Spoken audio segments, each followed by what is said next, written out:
Hello, everybody. Welcome to episode 356 of Spittin Chiclets, presented by Pink Whitney from our friends at New Amsterdam Vodka here in the Barstool Sports podcast family. What's up, everybody? The NHL has finally started. We are underway.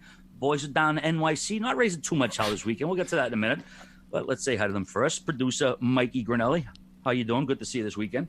It was both an honor and a pleasure to spend my weekend with you guys, not only here in New York City, but at the Barstool Sportsbook House, gambling on some sports with Merles and Teddy Purcell as well. Oh, my God. Ate some great dinner, so I had a blast. It was great seeing you guys. How buckled was Merles the entire weekend?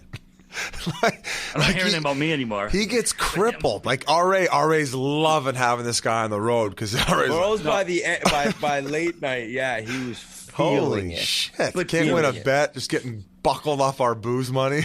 Now, one of the funniest moments of the weekend, I'm sorry quickly already to hop in here. What's up, guys? Whit here. Is Merle has, for I'm going to say 25 years, been talking about losing in the national championship when he was 17 years old in the final, this final game. He's telling the story again, which is hilarious. Yeah, I love every I make him trip, retell me stories. Headlocks even has to tell it to you. And Gomer gets to dinner. Gomer's not at dinner for 60 seconds as Merles is telling this story. Gomer goes, "What are you talking about, bro? I lost in the finals at that tournament."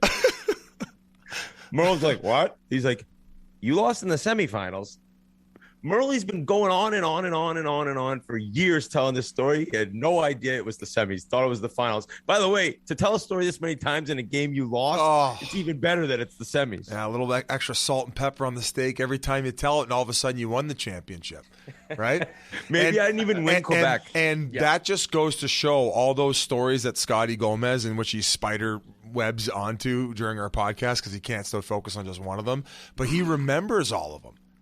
Right, yeah, he's got a memory nuts. like a fucking elephant. He remembers all this shit that happened when he played. That's why we love hanging out with him and of course have him on the pod. He's gonna be like the new Star Wars. He's gonna have like the trilogy and then what was like the prequel. How did it all go down? Already, you'll know The original trilogy, the prequels, and then I guess the sequels. That's gonna be Gomez's Spittin Chiclets career. And we got him and Teddy in a fucking sandbagger, folks. Did we have a good time? Oh my goodness. Yeah, another sandbagger in the chute, so to speak. And just to point out, Merle's, he enjoyed a lot of his cocktails later in the night. Early in the night, he was gambling very responsibly. He wasn't bad until after content was being made. Honestly, then he was buckled. And even saying that about Merle's, dude, like he might be the happiest drunk guy I know. Ever. I mean, I haven't hung on him a shitload as much as you guys, but what do you mean? I got in a scrap in a back alley with him. I mean, I've never seen any like sour moods or turn. I've never seen anything to lead me believe he's an asshole. No. But he's fucking harmless. He's such a good human. But I tell you what, he can't win a pick right now. He can't win. I can't win. I'm the mush. We went there. First of all, we went to Detroit. We were in the casino and sports betting, and I got crushed. Like 15 ATM trips later, we weren't even there 24 hours. It's just impossible to do what I did in Detroit. Then we get to this weekend, and I was 0 for 9 in the opening 2 nights of the NHL. So he's getting killed, but now he's running up the score in the KHL. So he's crushing that. He's on a KHL heater right now. We suck. Yeah, that's because he's probably paying the refs. He's so desperate. he's got the Venmo request out to Krikenov.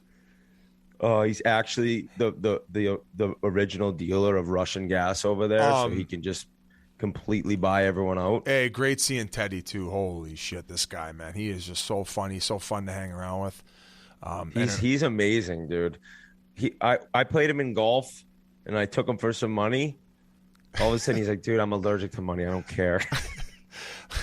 You couldn't tell the second part of that story because it ruined some stuff. But I remember when he dropped the line where he's like, "Yeah, it's all good. I'm allergic to money." I think it was when he dunked one in the water during the sandbagger. Not to give one of the holes away, but Teddy was out of it. Overall, great experience, and the best part was it began watching UBiz. Opening night, TNT. No, so ESPN was on the Tuesday, and then we got the Wednesday. So ESPN opened it up with the biggest dumpster fire of a game.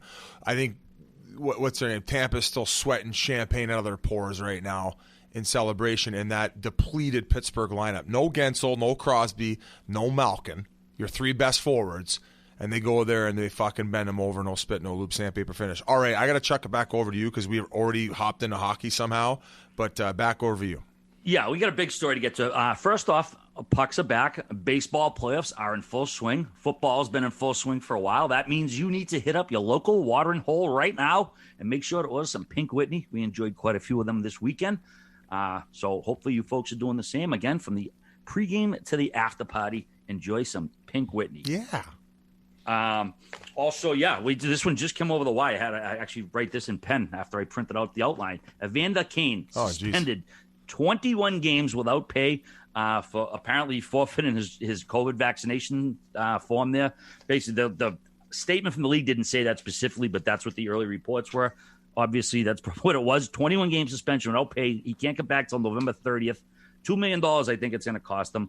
It should be worth noting as well in the same statement, the NHL did say that claims made by his wife in their divorce filings were unsubstantiated. So she had made some other ugly claims about him. The NHL found no veracity to those. So we want to pass that along as well. We don't want to sue the guy too bad. But 21-game suspension for faking a fucking COVID vaccine has got to be one of the dumbest suspensions in NHL history, no? Yeah, I mean, unless stupid. you're inflicting pain on somebody else. I mean, to that level of stupidity. But yeah, Whit, I'm throwing it over to you, buddy. Oh, it's just amazing. You know what, though? This guy's in the news so often that he just seems to be like troubled a little bit, man. Like obviously how many instances, how many different things can you do where it's like, all right, there's some issues here in terms of, I don't know, like surrounding yourself with people that you can trust and will tell you the right and wrong thing to do. And it's amazing to see, like, first of all, I think there's 4 unvaccinated players, so you can be unvaccinated and play in the NHL right now. So the fact he made it up is even dumber because you could have just gone to camp without being vaccinated. So you look at it in a sense like, dude, this kid had to file for bankruptcy, and now he's losing what, $2 million? Yeah.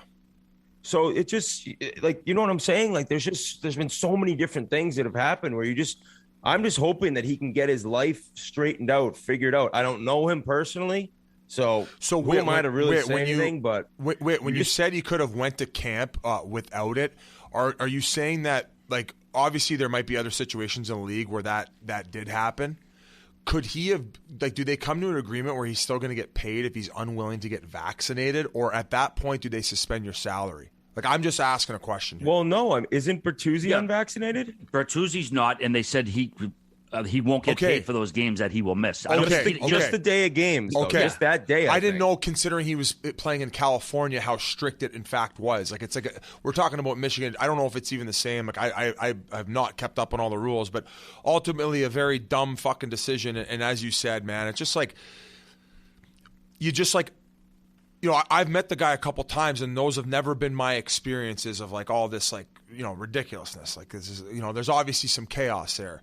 And I guess you just really hope that eventually, like, somebody just figures it out and they get they get back on the right path.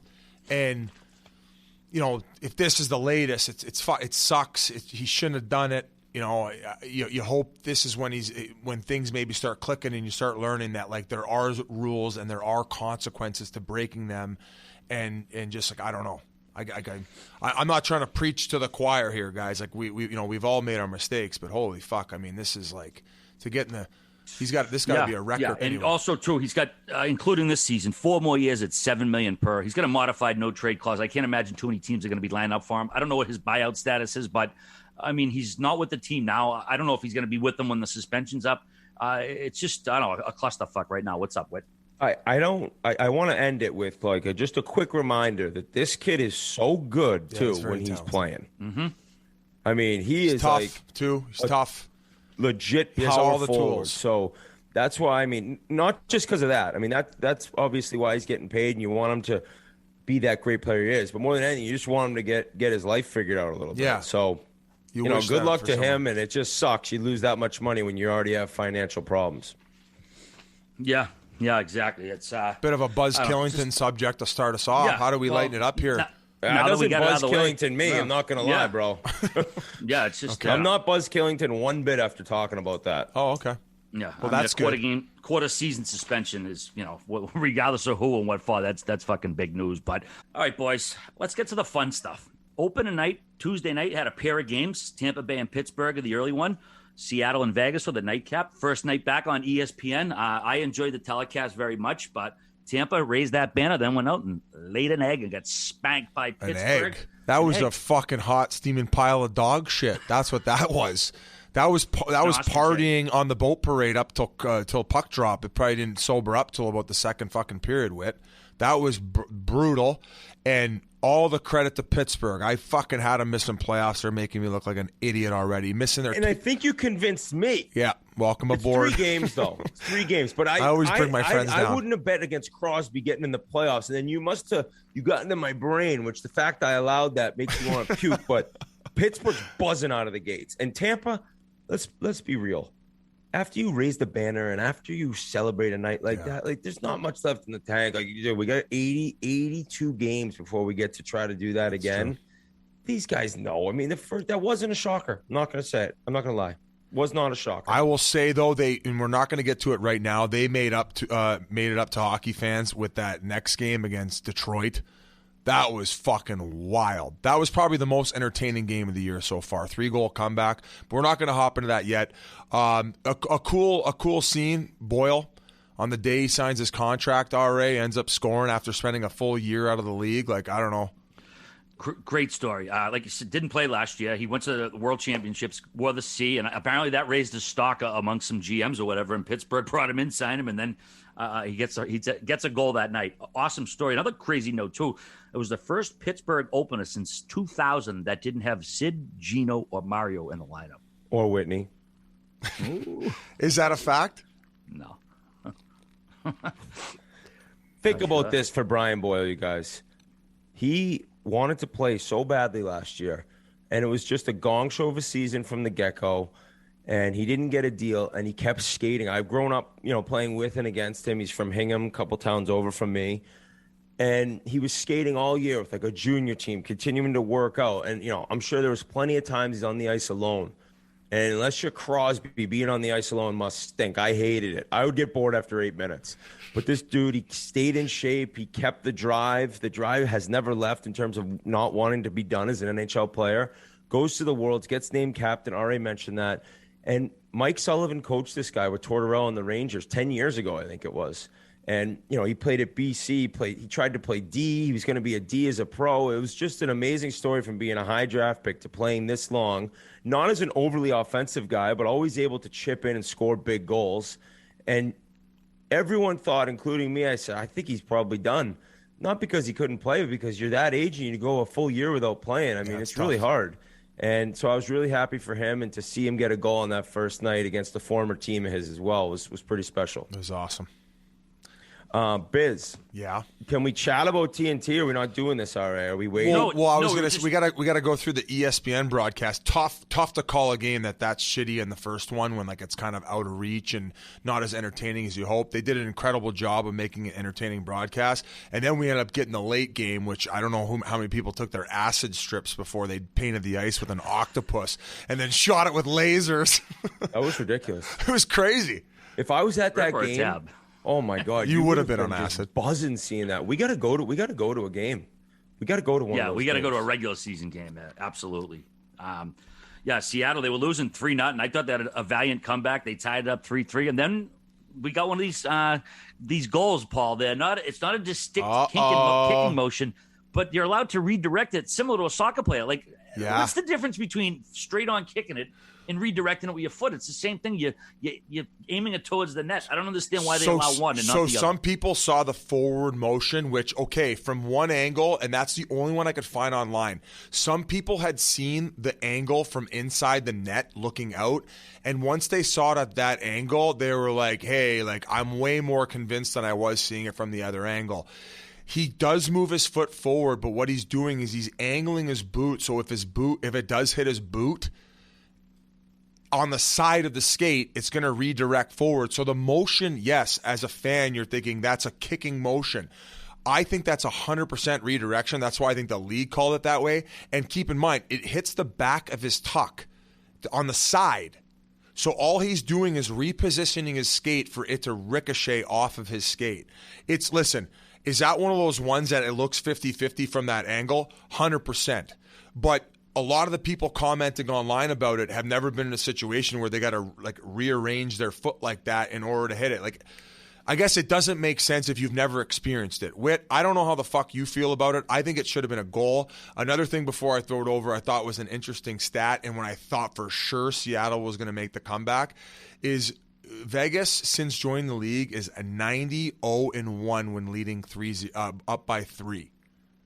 In a game. They haven't blown a 3-goal lead. They've never blown a 3-goal lead in regulation. How about the fact that they've had 91 3-goal leads? That's what's even fucking crazier about it. That's how their fourth year. How many years has Vegas been in the league? Which is kind of, they've been in the league for 5 years, which is kind of cool because like then they're going against the the other expansion team, and some people were like, why wouldn't they do that in Seattle to start things off? It's like, no, because they get now a double banger when they go back to Seattle for their home opener. It's going to be like another opening night for the NHL.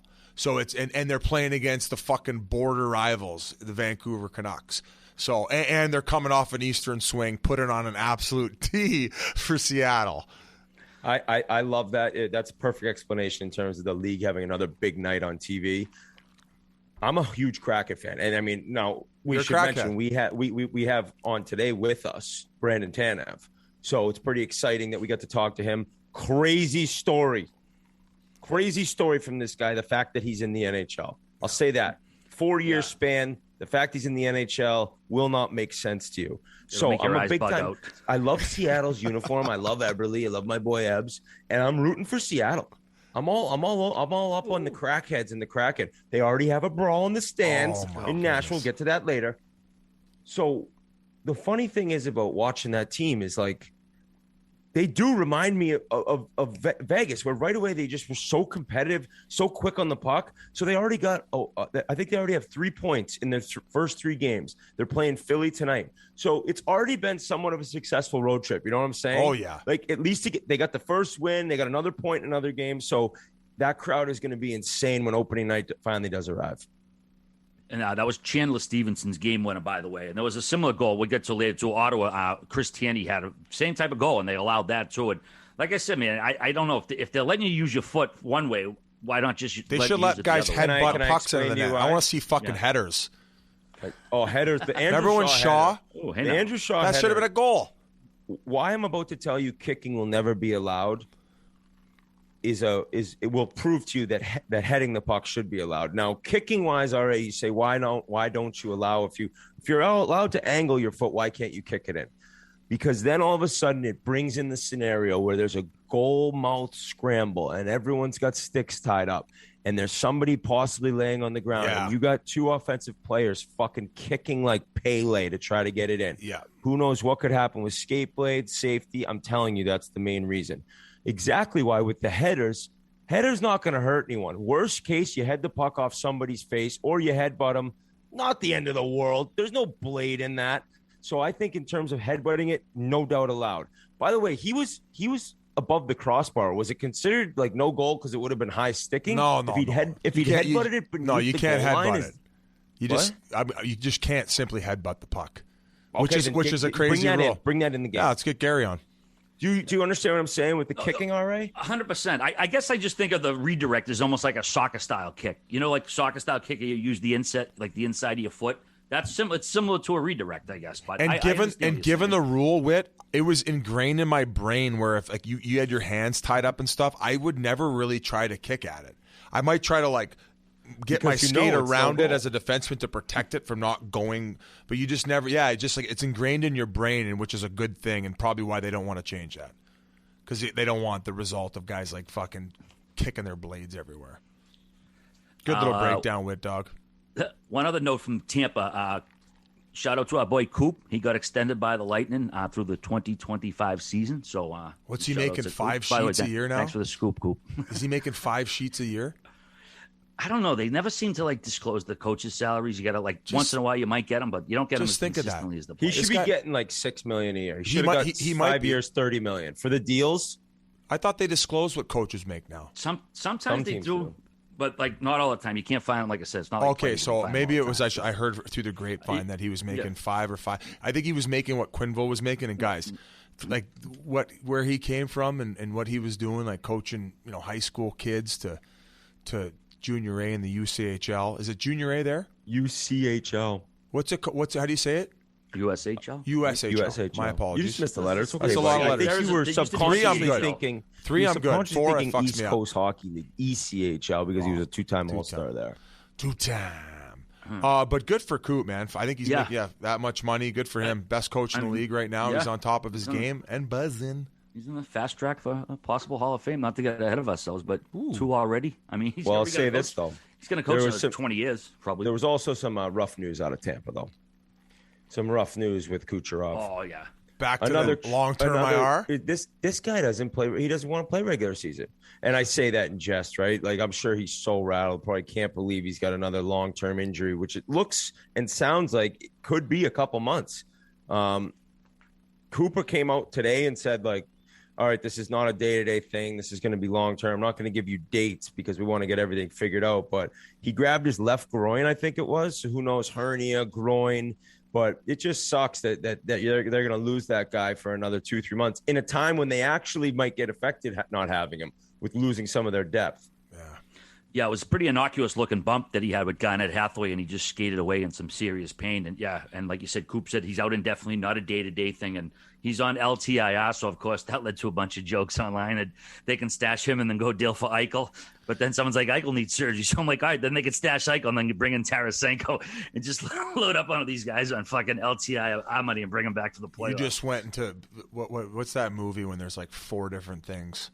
Inception of things. And you lost me. LTI or Inception. Just to clarify, nothing has changed with the cap and the rules, correct?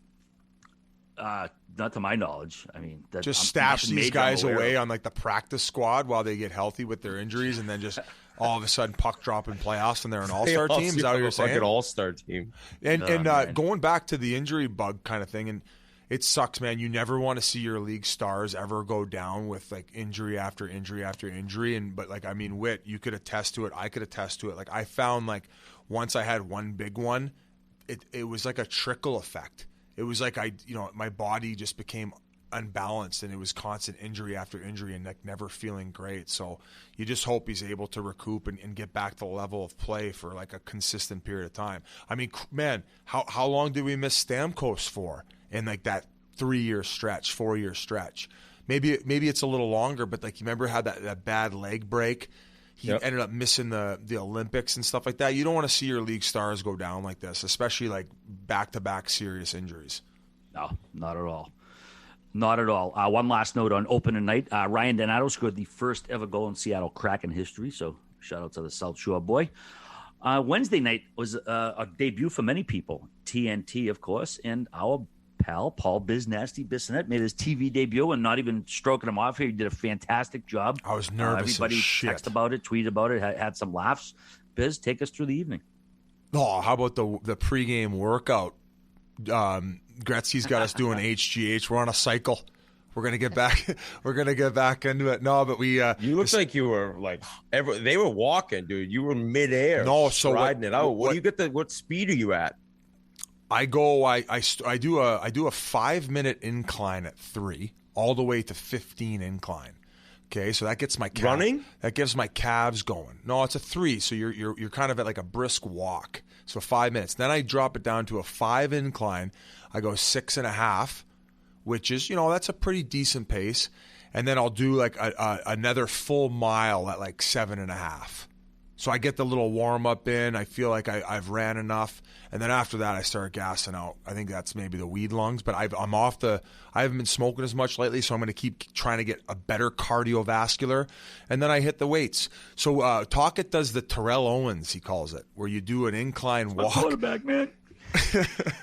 Because he's got bad knees, right? Those guys in the old days, like, I don't think they got the proper surgeries that we have now. But so he does the incline walk while he has the dumbbells in his hand. I think he holds 10s, and he does it for like 15 minutes. He's fucked up. Doing curls the whole time, or I think you're kind of just just semi doing them, like you're walking with them, right? It's called the Terrell Owens. I don't know if there's like a video online of how he does it. That's probably why when you look at Terrell Owens, you ever see his traps? They're fucking he's an absolute. He's beast. a mutant. In college, we had this test at BU. We had a 5-mile run test. Yeah, and then I think my sophomore year, my freshman year, the goalie Sean Fields literally crawled across the finish line and then was in like the hospital for the next 3 days. So they gassed the 5-mile run test. We also had this 10-10 test on the treadmill, speed 10, elevation incline 10. Yeah, and let's see how long you can go. Dude, I could hum. That's when I was an absolute Clydesdale. Or they're not that fast running. What would be a great running horse? All right. Racehorse? I was a racehorse. And I did the 5-mile run in 29 minutes, 40 seconds. And then on the 10-10, I did like 2 minutes, 45 seconds. I think that was pretty good. Holy fuck. That's really good. Dude, I tried doing 2 miles at level 5 today, walking. Pulled my back out. Oh no! Oh, yeah. Now we're gonna get delayed sandbaggers. The lower left lumbar, and then the elbows back. I'm a mess. It's so disgusting to think about my body when you let's get you on Wayne stuff and how you're never the same. I'm just gross, and I'm hurt, and I'm injured. It's the worst. Biz, sorry to interrupt you. No, I'm saying TNT. That's a good. Although the Reeves line, oh my god, the fucking Reeves line, folks. That was hilarious. When I said he got traded for 2 first-rounders and one of them was a third. Whoopsie. Sick notes, buds. That's okay. I was just check looking the for fucking game notes. Nobody even noticed. Yes. But yeah. So then Wayne, he just does like puts the garbage bag on, does the walk on the treadmill, and that's how he gets it done. But what a fun first night. That Liam guy's a machine. How he has to drive the bus and have that many guys on. It was fun the night before too, because Charles came in to do the opening night, which I think was huge in many ways.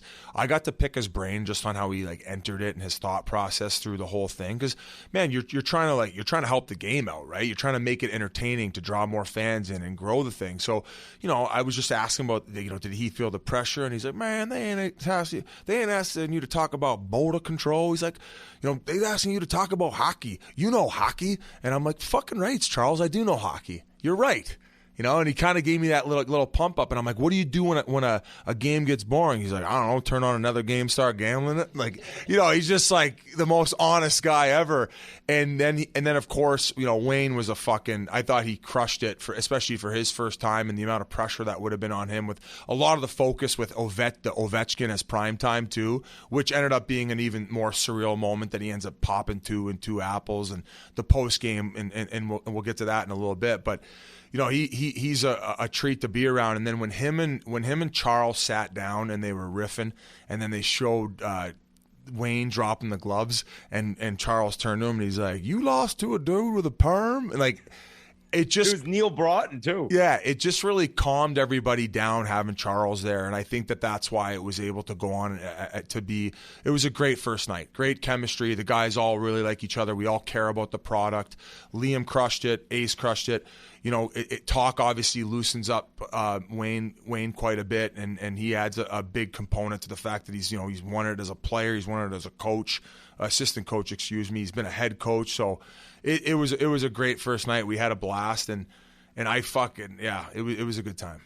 I was flattered. People thought that was me on the treadmill, not Rick talking. I was going to put that tweet in the frame. That's what you'd look like if you got on Wayne's stuff. Now, Biz, I really did think it was great. I thought the entire broadcast was super entertaining. Like on Twitter, everyone was loving it. Gretzky was great because you really didn't know what to expect. It was cool. He said, "I want Ovi to break this record." Like you can tell he loves the game. You two seem to have a great connection going. He's like he's the most normal guy. Let's get when Talkett told you to come up for air in the middle of the story, that was laugh out loud funny. Barkley, you guys can give me your opinion. RA, he seems to be one of the most universally liked guys in like the world. He's a straight up comedian. Like you said, he says and does whatever he wants. He was on there. I actually asked you in New York, like, is he going to do that regularly, which would be cool. So it was exciting to see a different format in hockey and to have like these new faces. You did a good job. I really enjoyed it. Yeah, and I thought we had a pretty the storyline in the first game was good. The game maybe not so good, although we'll get to those storylines. And then I thought that the second game was a little bit more competitive. Chicago didn't come out very strong, and that's what fucking put them behind the 8 ball. But do you want to talk about the games?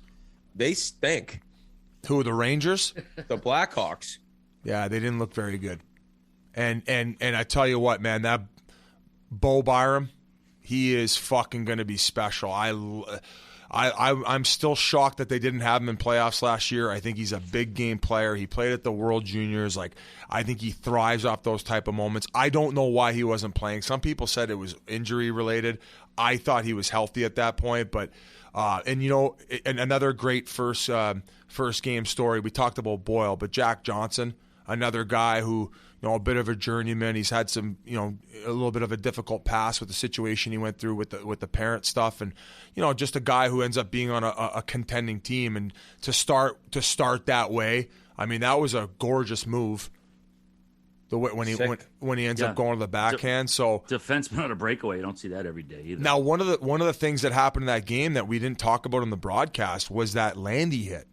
Now I didn't even really notice it over the course of the game. I might have been, maybe getting I noticed coffee. It right away. It was dirty. Just an unnecessary dirty hit. No doubt suspendable. 2 games, I guess that's probably standard. I would have said 2 to 3. But a guy's on his knees and you drive him into the boards like that, he's out of the play, dude. He's eliminated. And so that definitely was a play you don't want to see. Yeah, Landy's an intense guy, man. He plays on the edge. That's what you get, man. And you kind of reap what you sow. And you could talk about Kadri too, who had to actually pay the piper in Game 2 when they played St. Louis. After that, I love Braden Shen. That guy. Yeah, he's a play on any single team. Yep. Can score, fights, does it all really. And that hit on Falk was a joke. What did he get? 8 games for it? And 7 seconds into the first game of the year, boom, he gets it. So he answered the bell. Respect to that. But the Blues, Biz, the first game, the Binnington. Whew, you got to be happy if you're a St. Louis fan. You only got 1 game in. Perron is a freak. Yeah. Perron, by the way, was sneaky, 13th in the league in scoring last year. He's nasty, and he has this connection with Ryan O'Reilly. So Blues looking nice 1 game in. Yeah, game in. I don't know. They're probably going to be 2-0 because they play the Coyotes tonight. I don't know if shit kicking the Coyotes. Holy shit. 8-2 to Columbus. But that was really in the lineup. RA, I just want to touch on the fact that Ovi ended up getting 2. He ended up doing the post-game interview with us. I asked him about that Mass Mutual commercial, and he's like, "Oh yeah, too many takes, milk in my belly." Which you don't really get much out of Ovi as far as media. I was pumped he gave us a good quote there, but all in all, a great night from TJ Oshie, and that whole sequence when he ended up feeding that Hendrix Lapierre.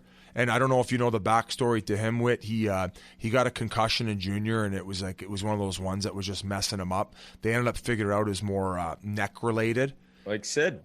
Very similar to Sid, right? I think we've talked about that on the podcast before, but he ended up dropping in the draft, and then there was the viral video of he was actually even shocked to go late in the first round, gets picked by Washington.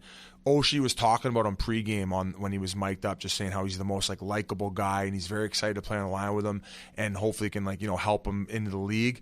Well, after that setup to him backdoor, ends up popping over Tenorti's stick and then goes behind the back.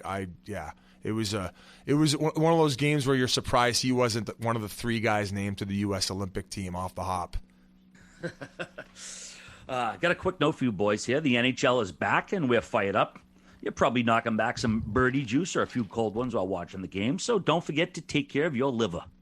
No Days Wasted is here to help you fight off that awful next day so you can bounce back and feel your best the next day. Take 2 capsules after your first few drinks and it goes to work. Double up with another packet if you're going to be having a big night. DHM Detox is part of our drinking routine, as well as thousands of Chiclets listeners. The packets are easy to share with friends and family. And DHM Detox is 100% risk-free purchase on your first box, so if you don't love it, they'll refund you. This is a no-brainer. So at the very least, give it a shot, and if you don't like it, you get your money back. We're going to hit you guys with a promo code. Just head over to nodayswasted.co and use the promo code BIZ20 for 20% off. That's nodayswasted.co for no days wasted after drinking, and use that code BIZ20. Biz, you just mentioned Alexander Ovechkin. Of course, we'd be remiss if we didn't mention he got 2 goals that night to pass Marcel Dion for 5th place of all time. He also passed Mark Messier for most goals combined, playoffs and regular season of all time as well. And that's a game I think the Caps Rangers, everybody was expecting these big fisticuffs, and after the way things went last year, and we got that early skirmish off the hop with Sammy Blais and Trevor Van Riemsdyk, and then that was really it. Like there was, maybe some pushing and shoving, but there was nothing I think that people expected. It's a new season. I don't know how much of that stuff does it really carry over from one season to the next like that, guys? I was going to ask Whit about that. Like, did you expect a bigger response from New York? Because who was between the benches? Jonesy.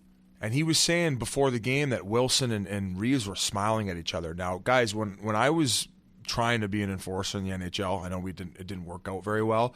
When I would look across to Jody Shelley, one of the meanest faces, I thought this guy wanted to end my life type faces.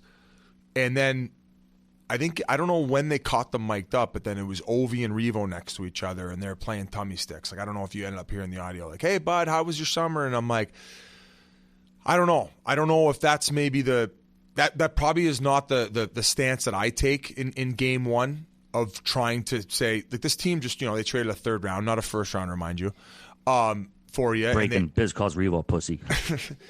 No.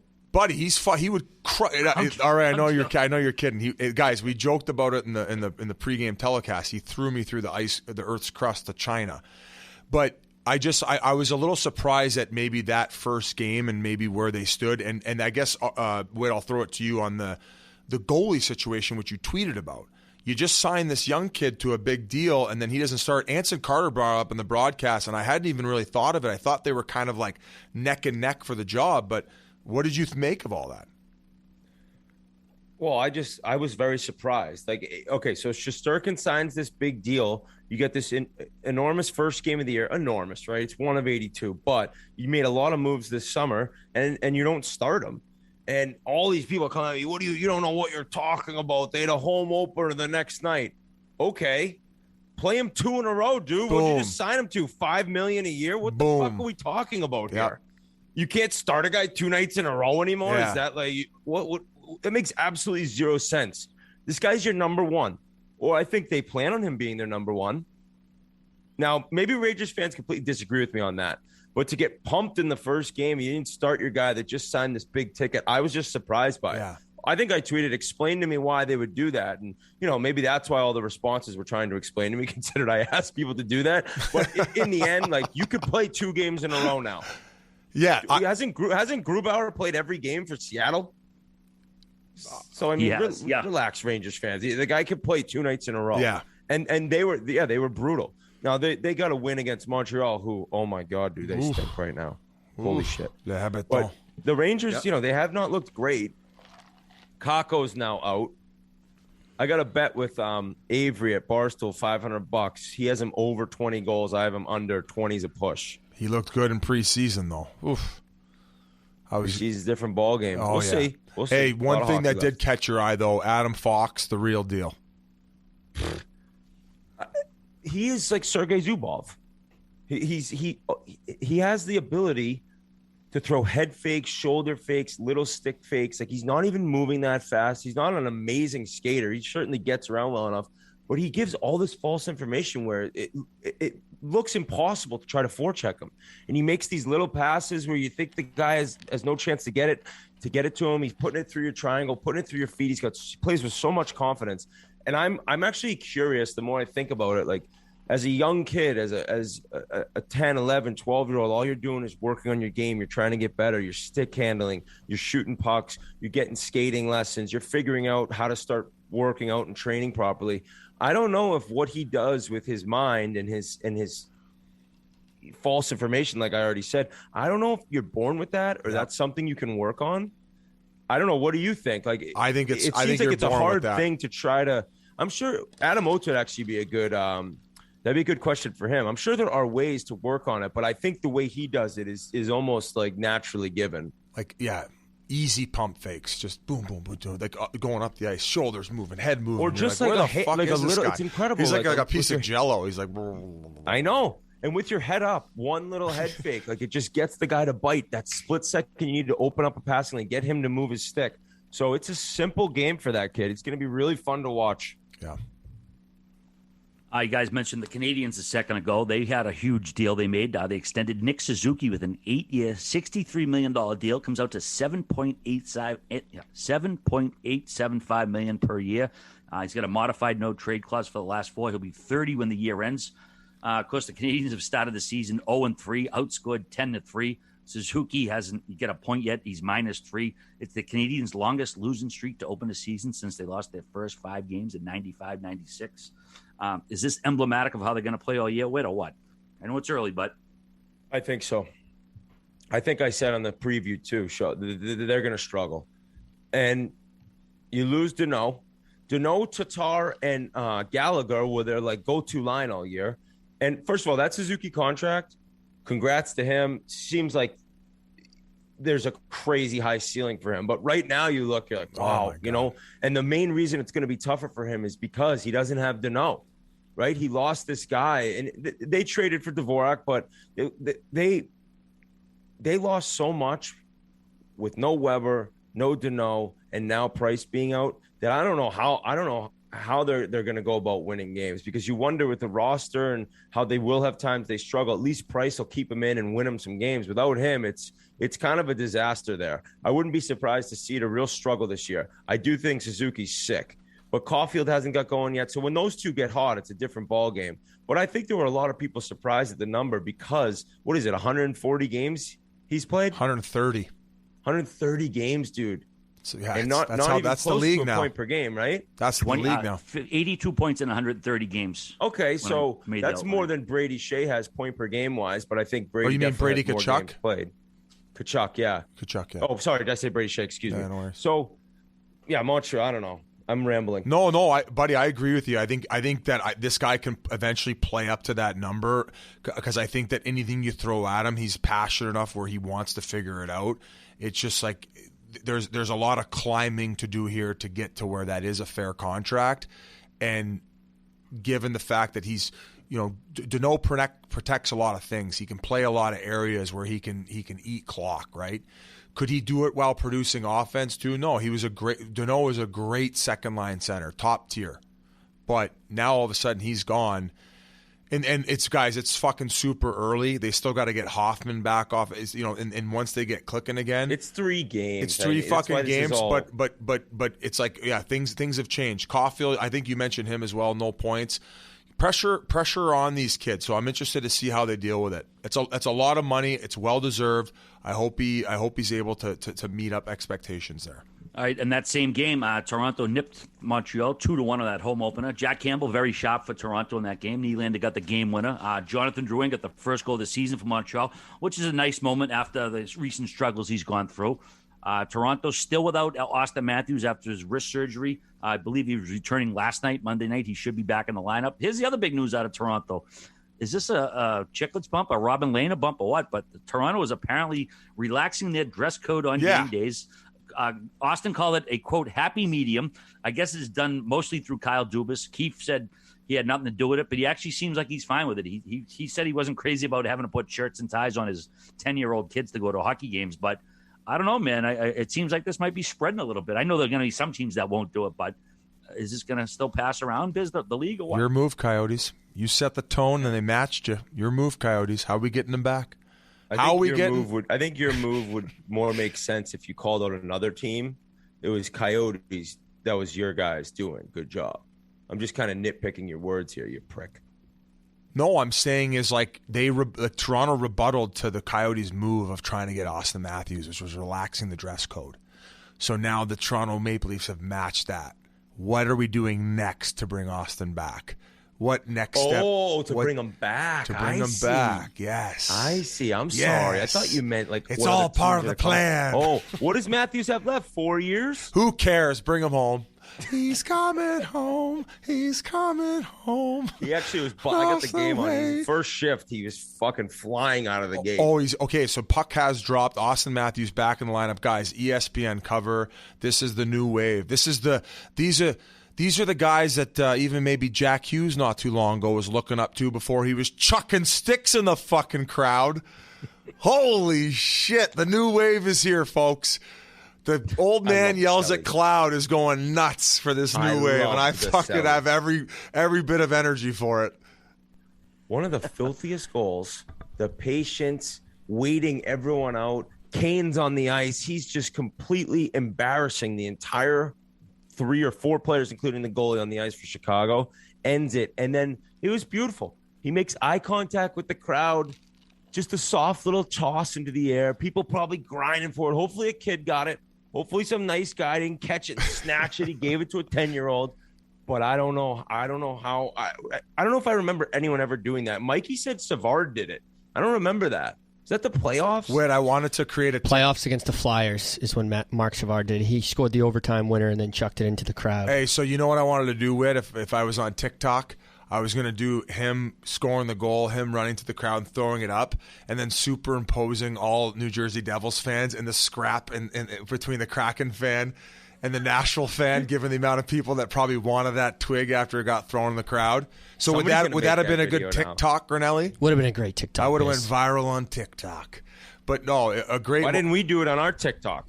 I don't know. Don't have the rights. Don't have the rights to the video. Oh. The NHL video. So maybe we could reenact another Donnybrook, like Gangs of New York, because it might have been similar to that, people fighting for that Jack Hughes Butcher. twig. Bill the Butcher against... sway over the 5 points. That guy's the sickest actor. He never even does movies. Daniel he quit. Lewis. He quit? Him up. Yeah, he threw his skates in retired, the Hudson.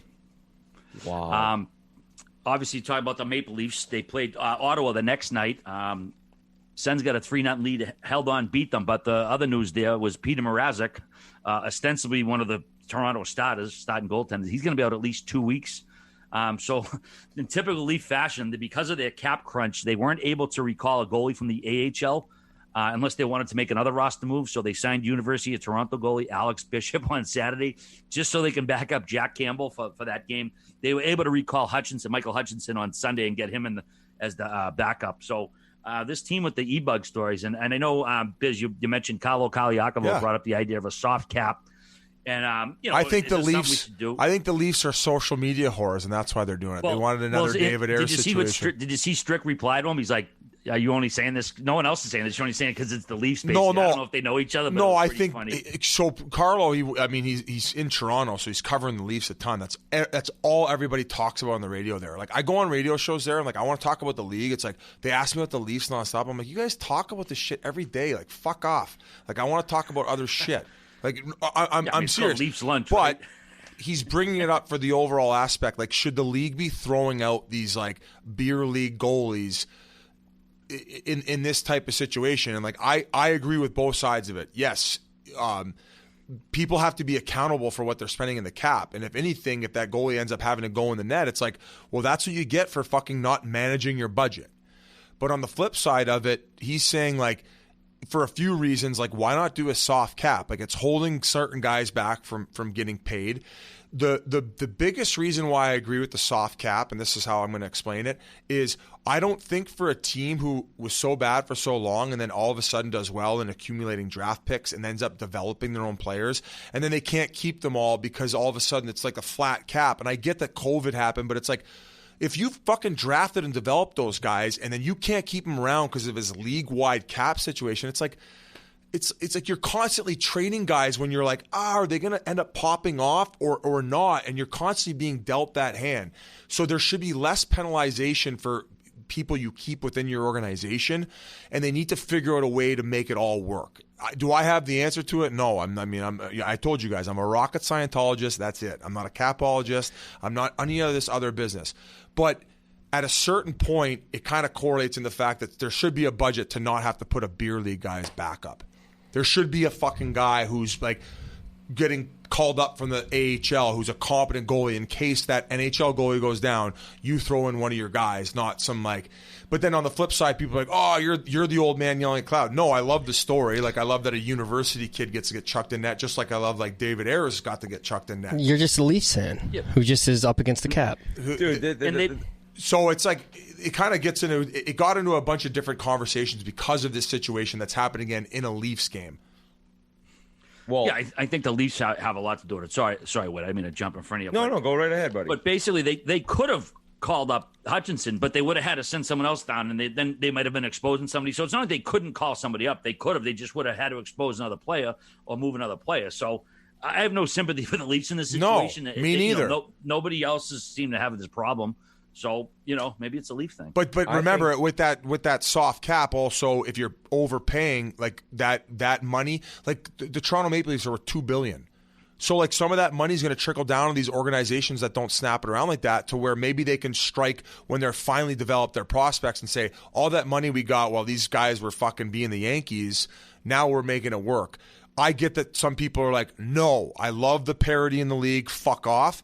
I'm okay with that too, but there's got to be there's some solution in there that can come. Are there people who like there being a cap? I don't know. Everyone hates the cap. Players hate the cap. Fans hate the cap. Owners love the cap. My mom doesn't even know what icing is. She can't stand the cap. The cap sucks, but the cap will be here forever, and it is never going anywhere. And my first year pro, 2005, that happened, and it is here for good because owners do not want to lose money, and the cap creates a way for them to be profitable and not lose millions and millions of dollars. The players lost that battle. It was split. It was an ugly, completely canceled season, and in the end, the players all said there'll never be a cap, there'll never be a cap, never be a cap. There's a cap. I think for that reason, there shouldn't be escrow. That's where I think that the league overall. That's a different argument, but it's a different argument. That's where, and we can sum it up here. That's why I think overall the league is a little greedy in a sense, and that's fuck yeah. The owners are greedy, dude. They always win. They always do because they get unlimited billions they can sit on and wait fucking players out. This is their hobby. All right. Yeah. We got. Did we go off the rails there, or was that kind of somewhat on topic? I mean, it wouldn't be. We're off the rails. Don't this go week. off the rails. It's first week. We're hopping whatever pops into mind, games and storylines. Definitely. Like playing whack-a-mole right now. I wore my camo because it's been an absolute war so far this season. Like preseason and the intensity has led into some pretty aggressive situations on the ice. I mean, Battle of Alberta being one. Oh, McDavid, yeah, absolutely. McDavid off to just a buzzing start. Like a quick, easy hat trick. Edmonton looks nice, dude. But yeah, that game was nuts. You know they're always going to go at it. What was the one hit that really? Anderson. That was it Vancouver versus Edmonton? That was the first one. Tyler Myers on. Oh. So I don't Duncan think Keith's round. Hit like that before. Yeah, Duncan. I know. RA, it's true. He's rounding the net, and talk about a guy who's basically made it impossible to hit him throughout his career, Duncan Keith. Well, the puck's a little bit out of reach. He sees Tyler Myers coming down on 6'8" or however tall he is, and he takes a hit to make a play and moving the puck up to the winger, but got bundled, buried. I believe he was bleeding and stuff like that. He was. You know what? On the bench, though, you see a guy take that hit to make that play. Yeah, that's the little things that add up to create a successful team. So you got to keep Duncan Keith healthy, but that just shows the type of balls he has. But he got crushed. Oh, and the fact that right away he gets up and doesn't let his opponent see defeat, that's fucking old school. That's what I love about that. You know what I'm saying? Like maybe these younger, there's some guys that they're going to stay down. He's like, fuck you. I'm right back up. That didn't faze me. He caught me. Big fucking deal. Drop the puck. You can call it. I'm sorry, all right. You can call it old school Neanderthal thinking that all you pussy hockey fans nowadays think of me. If your leg, if your lower body doesn't have an injury, like my dad told me, skate off the ice. Like it's pretty legit, man. You can get up and get off this. Concussions are a different story, completely different. But for the most part, non-serious unless you're Duncan injuries Keith. Get up and get off the ice. Very impressive to see, Biz. Oh, yeah, unless you're Duncan Keith, because he got rocked there, and you know when it goes black for a quick second, you're like, okay, we're back. He played the next game, didn't he? Oh, he fucking. He was back out there that Exactly. That later that game. There was no concussion.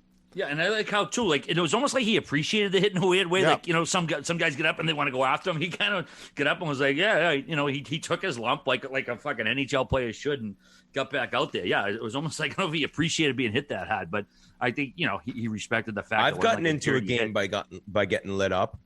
You get it. You take a pretty big hit early, dude. You're into the game. Now a lot of people would rather be the one who delivers a big hit to get themselves in the game, but that was never me. I was the guy who got run over to get woken up. You'd win the draw. You'd be like, "Gosh, just throw it my corner." Just get bundled. I'll get it D to D. Was one of those times by the 2x4 that tripped you? No, that was just a fall. That wasn't being hit by someone. And that'll wake you up though, because you're going crashing into the wall. That's a bit of a. I don't think I woke up that game. I really don't. I think I was just so embarrassed and disgusted with myself. Fleury was still pissed too. But the one hit we were talking about was on Yamamoto. Was it not Anderson? I only saw a couple angles of it. Like some people said headbutt. Some people said from a different angle it looked like more fist first. I don't know, man. RA, you're jumping to the bit here. What do you think? Yeah, no. First off, when you said, I wasn't thinking cocoa butt. Like he basically looked like he had Mcavoy butt, like the Wild Samoans used to back in the WWF. It did look like it from the first angle, but it looks like he actually punches him even before that, and then he kind of catches him with the headbutt.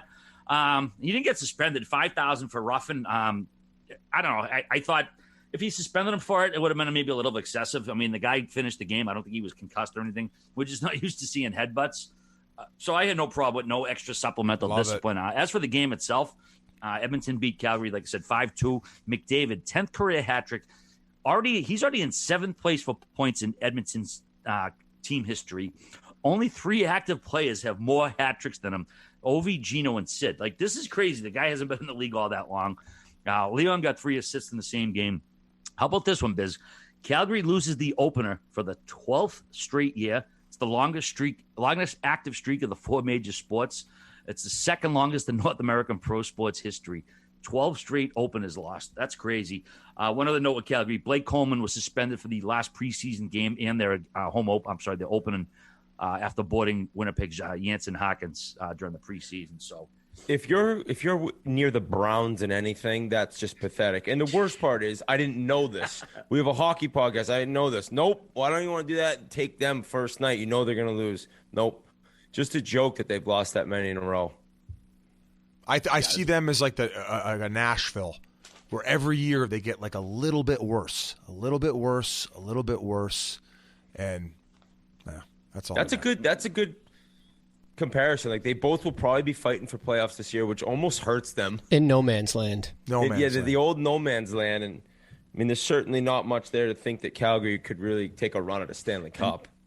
How about they're going to win it now? What's his name? Puljujarvi. He's already got a couple goals, and he was doing that celebration. I think it must have been memes who tweeted out like he's the little Pittsburgh baby who grew up. You know the gift for the Pittsburgh baby, like shaking like crazy. He is just all smiles out exactly there. Like so they refer to him as the Bison King. Bison King, yeah. Bison? Yeah, what's that? That's how you say it? Yeah, but, I mean, I know bison's like... I don't know. I saw a picture online. He was out with his dog on a walk, and they just, like, walked upon a bison. And it was just there, and they got close to it, and all of a sudden, he was just... I love how you're calling it... What are you calling a bison? Bison. Bison? Bison, yeah. Yeah. Bison. I don't know. Fuck, it's the same whatever. thing. Roof or rough. Hey, Biz... So obviously he took a picture with it, like somebody must have done it, and he's got that big grin on his face, and he's been doing that when he's scoring. So there's some correlation here between calling him like the Bison King now. So that's kind of cool that they got a fun storyline that comes out of nowhere going into the season. It's another big signing we didn't get to yet. Brady Tkachuk, Ottawa signed him to a 7-year, $57.5 million deal. Comes out to $8.214 million a year, average annual value. He signed through 2028. This kid, man, I mean, we talk about him all the time. Obviously, we have pals with him. I know his dad, and he reminds me so much of his dad. You got to imagine what this kid's going to have the C on him anytime soon. This negotiation didn't get nasty where, like, they're going to – well, he doesn't have the C yet, but I don't remember his father. They pulled the C off Keith when he was in Winnipeg back in the day because he signed an offer sheet with Chicago. But we don't seem to have any of that, not nastiness, but any of that element here. So I would think he's going to get the captaincy, right? Yeah, I would be surprised at some point if he's not the captain there. And committing long term. Maybe at the beginning he wasn't all in on that, and I think talking to the guys, and we've mentioned Chabot's 8 years signee there, and they got a lot of good young players. So it's exciting for that team and that fan base to get him locked up, because you didn't want the bridge deal, you didn't want an overhang that he might take off in 3-4 years, whatever he'd be able to. So it was good to see. I'm happy for him. A lot of dough and well deserved. Absolutely. I mean, I'd be a hypocrite if I'm not saying that he's got to play up into this one, right? I mean, we talked about it with the Suzuki deal. Yeah. I would say this deal is going to be very fair when Brady gets to be like a 30-goal, 35-goal, 25 to 30 assist type guy. But with the leadership skills, probably 100 penalty minutes and 100, just bringing hate every element that if you want to construct, a hockey player, a throwback hockey player, that's what you construct. So I believe that he's going to do it. He's got obviously the right people in his corner, teaching him the way how to, and siphon through this NHL career of his. I think big things to come. It was really cool after he signed the deal. They had him out pumping the crowd out, right? Oh yeah, I'm glad you brought that up. Was that the home opener they had him for?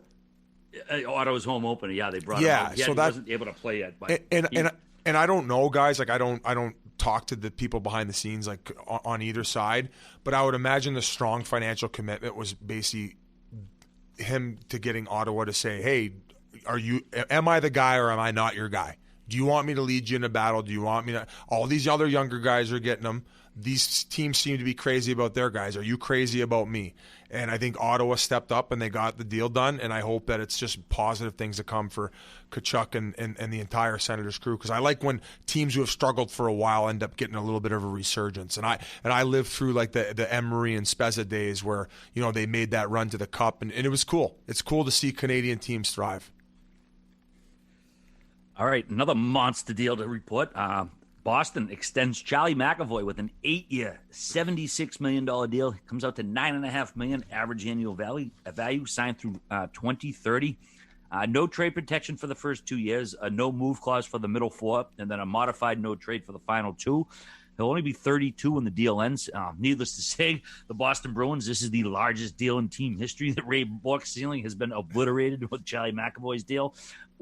This was inevitable once we saw all the other deals, but money well spent. I mean, he's top 3 or 4 two-way defenseman in the league? Yeah, I mean, he brings it both ends. He could skate. He's physical. He's a prick to play against. I think he's getting better and better offensively. He's going to get more chances now to really run a power play, I think. And not knowing a ton about advanced stats and understanding they are a part of the game now and they have to be used, but also not really being super educated on them, I'll say I was reading pretty much everywhere that if you look at a lot of certain numbers, he's the best 5-on-5 defenseman in the league. So to be that age, to have a guy that you drafted in the first round that's been with you this long, and to know that you want him and he wants to be there and finally get the number figured out, it's a huge deal, but it is well deserved. You look at the market now and you look what's been set, and that's just what changes everything. Once the guys before you that set the precedent end up signing these deals, you know exactly if you want to keep me, if you want to keep this guy, you're going to have to pony up, and they did that. But I think when you look at signings around the league and question marks, and on every single long-term deal to younger guys or to any guy, you're going to have haters, you're going to have people who love it. For the most part, I think everyone completely agreed and understood that this had to happen, and it's really exciting if you're a Bruins fan to have him locked in this long. I think he's 32 or 33 when the deal ends. 32, yeah, good math. Let me ask you, RA, as a Bruins fan, like, I just kind of started following the fan base since I've been involved with the podcast a little bit more. Do you find that there becomes do they try to find one target? Like, I know that Tuukka kind of wore that crown. Do you feel that when a guy gets paid to what market value is, which is rare with the Boston Bruins, that all of a sudden they're going to expect maybe more than even what they've seen so far? Or do you think they're going to be reasonable about this when it comes to Charlie McAvoy? You mean like a whipping boy, basically? I feel that Boston always has one. And that's not there's always like a small percentage of the fan base, but they're noisy enough where they make enough noise where you're like, I mean, you talk about the Tuukka situation. The media is tough. The media is really tough in Boston. It's just like a winning culture city, and they just seem to find guys. Like, it's just like, it's weird. Yeah, I don't see that happening with Charlie McAvoy, given that, they're not going to say, you're the highest paid player on the team. I think they realize how good he is. I don't see the fans revolting at all. The Tuukka stuff. If he doesn't produce, they will. Well, yeah, I think that goes without saying if he tails off. But there's always going to be detractors too. I mean, especially in this day of social media and Twitter, everybody has a fucking opinion. I think though the general Bruins fan will appreciate the deal, appreciate that he's going to stay here. And Tuukka, he's a goalie. There were a couple. I don't know if you want to call them hiccups or whatever, or reasons why people might not like him.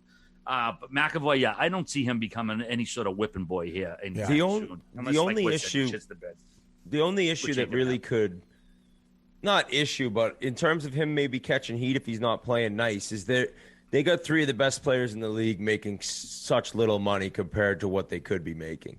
So that's the thing, that those three guys are in a sense all underpaid, and they dominate every single night, it seems. So then if you're the highest paid guy and you're making all this dough and you're struggling, it's like, well, what the fuck? So fans here can be miserable. Shoot. They lead the league. That's Joe Sakic. That's just Joe Sakic showing up to Bruins games. Who told us that he would yell or just shoot it? Landy? Was it Landy? Good deal. Congrats to him. Yeah. Other than that, they had to add seats in the Garden though to cover the contract, so it's going to be a bit tighter squeeze this season. Jeremy Jacobs saw the number, and what do you think he thought when he had to sign off on that? Are you kidding me? They probably didn't even show him that he's had his son do it. They're like, can't tell Dad about this one. Oh my goodness. Yeah, I mean, it's as a lifelong Bruins fan, it is kind of stunning to sit there and read like $9.5 million. I mean, this is an organization that lowballed Ray Bourque and took him to fucking arbitration 25, 30 years ago. Did he bend him over an arb? No, I mean, I don't know if he won or lost, but it wasn't. But the fact just they took fucking you can't give Charlie the small horn treatment. Was brutal. This team has the history of not overpaying people, and I'm not saying they're overpaying Charlie; they're paying a market value. But I mean, hey, it's I would say a new era because there's no more take less for everybody to stay. I mean, obviously, like what you said, Bergeron, Pasta, Marchand, all making $6 to $7 mil. I don't know if this is going to kick down a door for future contracts with the Bruins. Obviously, Charlie's a special player, but it is kind of stunning to see a Bruins player make $9.5 million in my lifetime. I'm shocked we haven't talked about it already, but I'll tell you what, the Bruins can find value, and I think they're going to get value in this new goaltender, and I couldn't be more excited that the Bruins. Legit. You got your guy? You think you got your guy? Dude, University of Maine produces goaltenders too. It's a fact. He was legit last year. I beat this drum every episode. They should have been in the fucking playoffs last year. They should have sat Tuukka. He was hurt. Swayman, I still think they could have done something. But yeah, Biz, this guy is the real fucking deal. I mean, they went out and gave Linus Ullmark a fucking $20 million contract, and he doesn't even start the first game for them. I know that's not the hugest thing, but Swayman got the start. He looked awesome. I don't know. Losing Tuukka for maybe temporarily, maybe he might come back, but I don't know. This team looks like they're in a solid position goaltender-wise. I know we haven't seen Ullmark and I think the Ullmark signing makes even more sense because if you have this great team and all of a sudden one, if it doesn't work out, or two, injury, you need to have two competent people at the position. And the Boston Bruins, I would say if you look at the entire league, they have the best. Listen, we haven't seen Ullmark play yet this year, but based on last year's number, we know that he's a very competent goalie. If not one, again, he would be an elite backup, so to speak. What's Swayman making? Under $1 million? So you got two $9.25, yeah. So you got two really good goalies making just under $5 million. I think that, fucking Florida would suck you off for that right now, right? Right? I don't know. I'm listening. What else? What are the future considerations? One other thing I noticed. What part of Florida are we gonna be in? But I'll tell you what though, he looked unbelievable in that first game, and that's obviously pressure coming in that situation, and he just doesn't seem to really bat an eye. He's kind of ready for it. Yeah, and like I said before, probably last week, the team played different in front of him last year. And when I talked to Theodore about it, he had said as much, that some teams play different in front of different goalies. I saw it last year with this squad. So, yeah, man, I'm fucking psyched about Swayman and net. Also, we got to talk about Marchand. He scored on a penalty shot and an empty netter. Became the third player to score his team's first goal of the season on a penalty shot. His 5 penalty shot goals are tied with Vincent Lecavalier for third in NHL history behind only Pavel Bure and Mario Lemieux. The highlight of the game, Biz, when Marchand was taken down on his breakaway for the penalty shot, and Jack yelled, "That's a suspendable foul!" Which even for Mad Jack Edwards was fucking outrageous. You can't. It was Miro Heiskanen with the most normal takedown of a guy trying to save an empty netter, no injury. Marchand gets up, doesn't even look at the guy to even maybe mention or motion that was dirty, and Jack Edwards is screaming that he should be suspended. An absolute fool. Once again, proving how much of a fool he is announcing games. Grinelli, I think we have to do the fans a favor and crank up your volume, folks, just a little bit. Roll the clip. Pasternak frees the puck. Marchand has an empty net. He scores, and that is a suspendable foul. The sweet sounds of Jack Edwards early in the season. It is the perfect chef kiss on this opening week, guys, and we have been treated. And we still got some more. You think he's most disliked announcer in the NHL by the other 31 fan bases? Now that he'll get more votes than Connor for MVP this year. But we love him. I like Jack. I think he's an entertainer. I mean, that was ridiculous to call that suspendable. But yeah, when Bruins games are put on, I don't know if it's a national thing or other states and countries can see Jack. When he's on, people are fucking all over him, man. They can't stand him. I mean, he's a homer, but they're all homers. I heard this, and I don't even care that I spread the rumor. The Bruins put him across the hotel from the other guys because he just rips the bong all night long in his hotel room. He's a weak. We should do it. We should do a road trip with Jack Edwards. See how he prepares for games. We should get Renee Raincourt to follow us around with him. Get the whole charges for anthems. Rennie. All right, moving right along. I wanted to mention one more thing about the Bruins. Is you follow Halsey on Instagram? He looks like the happiest person alive being in Boston. Every Instagram, I am so happy that he's found a place that he just you could tell he's like I found my home. I found my home. He's fucking hanging out with the MLB trophy, hanging out with the boys, and it's if you need a little pick me up ever, if you're feeling down, just hit up Halsey's Instagram stories or pictures. The happiest man. He's loving it. He's on an original 6 team. Team's good. Edmonton, he had great fans, but the team struggled. Devils, they get to the playoffs, but, kind of a struggle there. Not the best building to play in. No offense, Devils fans. And then Arizona, Jesus Christ, what else are you going to say? All of a sudden, Boston. Happy for him. I think he's going to have a big year. I really do. I'm sure he wishes Krejci was still there, but we'll see how this goes with this team. Let's see what happens. The New York Islanders, they signed defenseman Ryan Pulock to an 8-year extension worth $49.2 million, comes out to $6.15 per year. He's got a no-trade clause for the first 5, a modified no-trade for the last 3. Tough start for the Isles so far, 0-2 in their first 2. It's only 2 games, but they've been outscored 11-4 in those 2 games. I'm sure they'll clean it up, but as a fellow defenseman, what was your take on this Pulock extension? Well, it's great. And Islanders fans, Frankie Borelli, Jesus, they have not stopped beating the drum of how proud they are to have these 2 guys under what I think is $11 million a year, maybe under $12 million a year to have their top pair.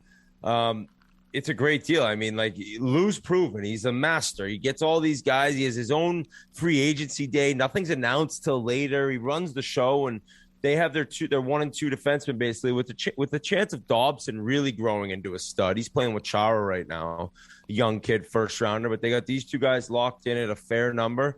I don't think either one of them are amazing at anything.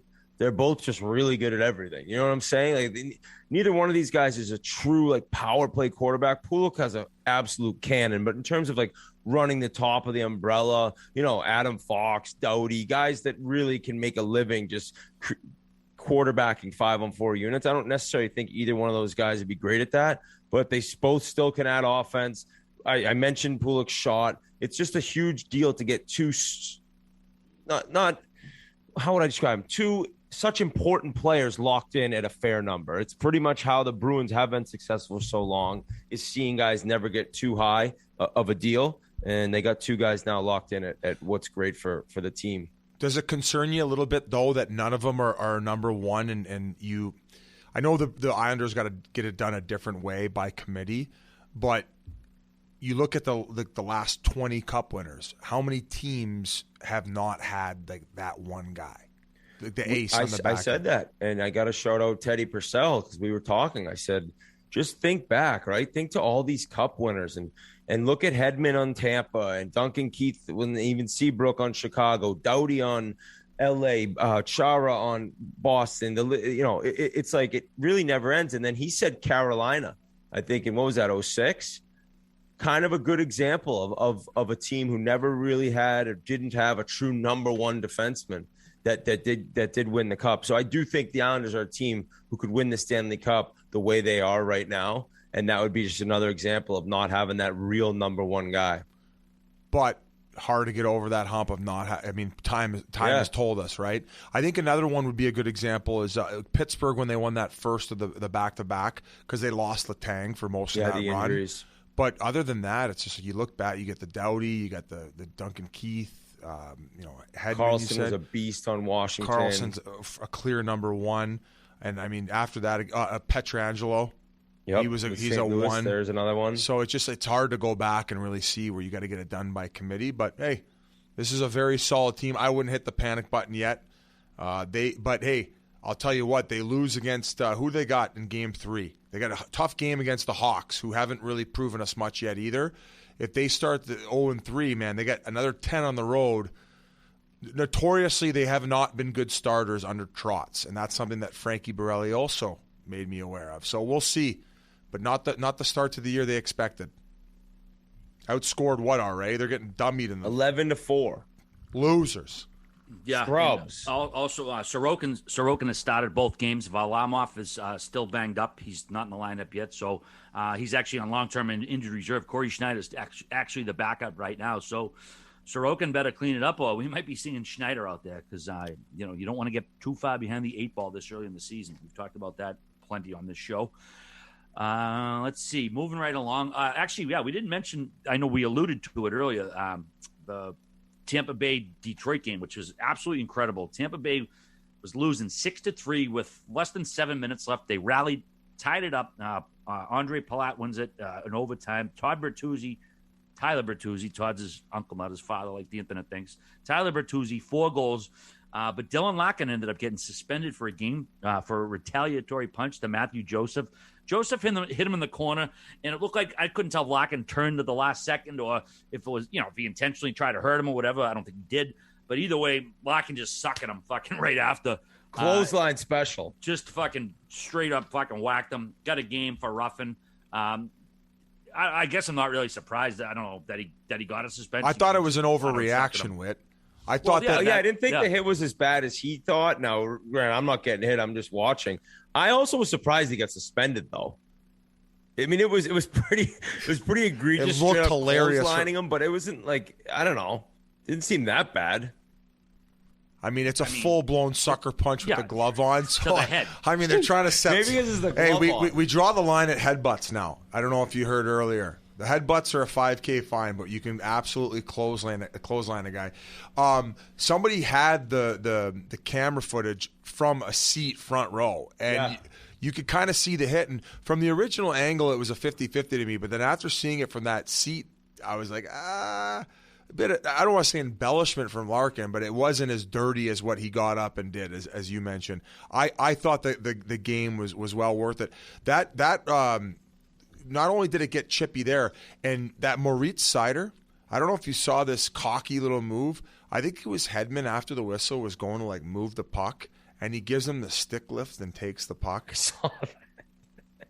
Hey, a Hedman came. He's like, "You rookie bitch, you Ricky fuck, buddy." That's I love that. I love that out of Seider. I don't mind it either, and he didn't back down. And then you even saw in the next game, the Vancouver game is more the one that I wanted to talk to, as crazy as it was, because you got the situation where Seider ends up giving Larson a little cross check. Larson gives him the bag tap with the end of his stick, which people online hate the bag tap. I mean, I think that's like when Chelios used to go in with the canary. He used to put a stick over the canary in the scrums. But he gives him a little bag tap. Bert ends up going nuts. But then the game got chippier, the reverse hit by Garland on Zadina. Zadina was furious. Post-game press conference. Can we roll the clip, please? No, I was reaching for the puck, and he just, I'm okay. I'm okay. I just went chase the puck, and was reaching for the puck, and he just, I don't know, reverse hit me, I guess, and I mean, like the midget like he is, it's pretty, like, I mean, normal, that he's reverse hit, because I don't think he's that strong enough to just battle me in a corner like one-on-one. He just did like that stupid hit, but it is what it is. Probably how the person he is on the ice. So, I mean, not oftentimes you're getting an NHL player in a post-game press conference who's being politically incorrect by calling an opposing player a midget. Pretty funny though. I mean, he just seemed to be rattled that he wasn't ready for that. And Garland. By the way, I think we tweeted like, when somebody's 1 inch taller than you, are they listed at 1 inch difference? Two inches different. I think Garland might be 5'9" though. I think he's wearing the 2 pairs of socks to where they get the measurements done at the beginning of the year. Throwing the ankle weights in his drawers. What are those new shoes? Fuck, they're supposed to be so comfy. On cloud. Hokas. It's like a Hoka. It adds 3 inches, dude. Grab a Hoka if you're short. You'll love them. A Hoka shoes, comfy as hell. Free ad. What did you make of that, RA? A player calling another player a midget in a post-game press conference. You don't see guys talking trash much in the media anymore. Yeah, I mean, I know some people called it a reverse hit. It looked like he got basically his ass right into his head. He seemed like he was probably a little pissed off. Also, he's a Czech too, so the whole idea of him just throwing midget out there was pretty funny. The give a fuck meter gets a little low when you make it over to the Czech Republic. Yeah, as far absolutely. as political correctness. Just want to go back to Larkin for a second. And the reason he said he got so mad was because it reminded him of the injury from Jamie Benn when he got hit into the boards years ago, and he got a neck injury out of it. So that kind of reminded him. But he did take responsibility for it. He said, quote, "It was an unfortunate play of the whole thing. I really felt Joseph could have let up. He had enough time to see my numbers and make a different decision. I was very much disappointed in myself after and disappointed for the team. But I also think enough is enough. I've been through some tough times, and I just felt the pain and immediately thought, here we go again. I got up and reacted, and I'll deal with the punishment. I dealt with the punishment. I'm very eager to move on. I'm very relieved it wasn't anything serious. I served my suspension. I'm ready to get back at it." The 2 players made amends. They texted apologies to one another and expressed a wish to put the incident behind them. Very indicative of the new NHL that we're in. Wow. But yeah, he just was pissed off, and it reminded him of a bad hit he took, and that's why he's sucking him. So, yeah, all right. punch to the face. Wires crossed. Hey, if he says wires crossed, sorry about it. I shouldn't have done it. Boom. What else are you going to do? That would be my press release. Wires crossed. Wires crossed. The end. 2 word. Period at the end of it. Every game, just fucking have it loaded up at the same time. Yeah. Saw red. That was it. What do you make of that, Whit? The fact that they texted each other, and hey, I think it's a very classy reply. New phone. Who dissed? Hey, I love this bad news Detroit team. Yzerman's assembled the Goon Squad. I like this. You're calling them the Goon Squad? The Goon Squad. I'm not surprised at the text message. I mean, I feel like that used to happen if it was like a very serious injury. This was really nothing, but it's different now. It's different. No, as could long have been as even an Instagram DM that they exchanged. As long as no emojis. If you get the emojis going, it's like, come on, tummy sticks. That's the line, tummy sticks. Is there a wires crossed emoji? Maybe the fingers crossed. Another extension we got to get to. Nashville signed 31-year-old defenseman Matthias Ekholm to a 4-year, $25 million extension. Comes out to $6.25 a year. It'll be 36 from the deal ends. But we got to go back to Seattle, Nashville. I mean, not 2 cities you think of like violent people. Maybe Boston and Philly and New York. Oh, that game in Nashville, boy, the other night. Those guys were fucking pounding each other. Like I saw 2 different cuts. I saw the first one, the Kraken guy was pounding the other guy. But then the other one, the Nashville fan was pounding another guy. Oh, he switched it right up on him. I couldn't tell who beat the fuck out of who, but seriously, grow the fuck up. You guys are fucking 30 years old at a hockey game. Like, people there with their kids. Like, I went to a million games, got blackout a million times. I never got in a fucking fight and started fights. Like, people go in the games, just act like a fucking civilized human being, for Christ's sake. Any update on how that tilt started? No. I don't know. I'm sure there's a Nashville, Seattle joke you can conjure up there somewhere. But, I mean, usually one person's an asshole, and I'm sure alcohol was heavily involved. And someone takes the fucking bait, or someone gets insulted so much that it's something you can't walk away from, and you get your manhood challenge. But I don't know, man. It's always one donkey who always goes too fucking far. But if you're taking your kid or your girl or whatever, or your fucking lover to a game, and there's fucking these asshole grown men fighting, like, that's why I don't go to NFL games, man. That's all that is. It's just a bunch of fucking. That's why now it's happening at NHL games. Other than the Foxborough commute, but yeah, really. Maybe some Nashville guy was like, "You ever had that Starbucks? It's shitty coffee." And this dude I could do it. Like, no, that's what? fair. Would that be a reason to clock somebody in the face? Dog Starbucks to a Seattle native. That may be game on. Grow the fuck up. Yeah. But anyways, listen, all right, grow up. No more fighting at games. You're trash. Save it for rough and rowdy. 4 years, $25 million. What I know they got rid of Ellis, traded him to Philly. This guy's Ekholm's been a key part of their core for a long time. Seems like a reasonable deal. Awesome top four defenseman. And last year it was talked about that they were possibly going to deal him at the deadline. He was one of the bigger name free agents because he had another year on his deal left. So to lock him in once Ellis, they decided to trade Ellis, and to know you got a top four guy for the next 4 years. As Biz said, it's or next 5 years, including this season. But as Biz said, it's a weird time in Nashville. See what happens. But that's a guy you need to keep there if you're really going to try to continue to make a little bit of a run since their Cup final run a few years back.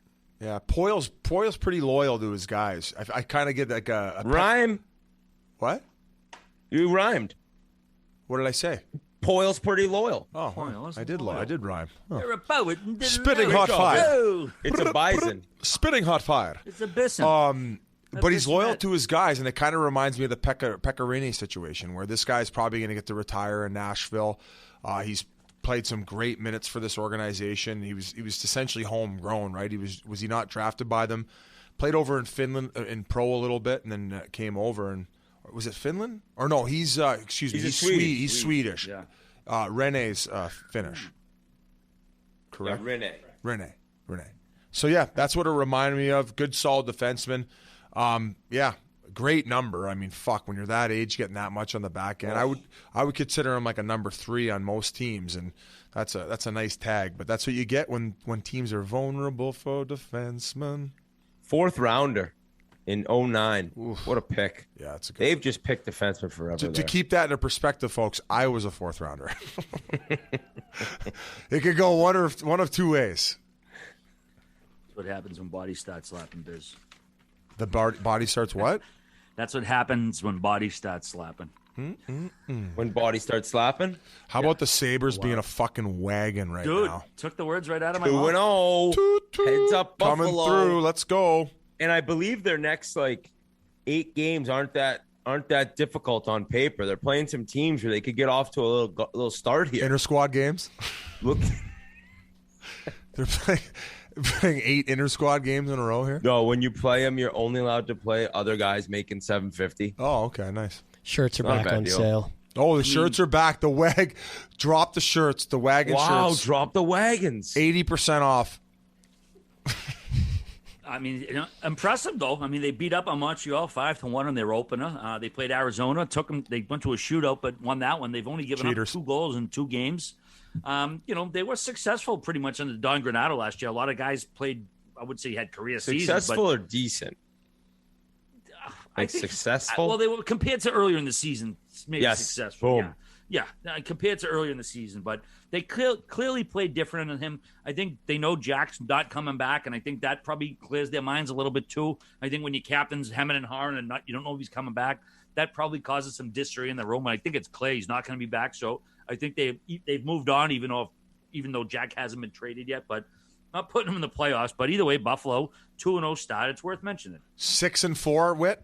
Do you think they start 6-4, or do you think maybe they start 7-3? Maybe 6-3-1. No. They definitely don't start 7-3. 6-3-1. So they'd have to for 6-4. All right, they'd have to go what 500? Holy shit, Philly. Sorry, Philly. Yeah, Philly's crushing Seattle. 5-0 already. Suck it, Kraken. Suck it, Kraken. That's what happened in the crowd. Now it's trickling over. That's all. That's a momentum no. shift. That same dude ain't going to Philly and getting it. It ain't going to. No, you're not tilting in Philly. Even fucking toes up. You'll catch a shank in your spine. You try doing that in Philly. Nashville might buy you a beer post tilt. So you think Buffalo finishes the first 10 games 6-3-1, better or worse? I'm going to give them 5-5. I think they go 3-5 in their next 8. I think we do which would be a hell of a start. Would be a great start. Funny, we're just talking about Grubauer getting first 3 starts. Well, he got 4 in a row, and he's getting lit up tonight. So I don't know, 4 starts, and what are we on? 7 nights? Hey, here's one for the old guys like RA. He got the fish hook.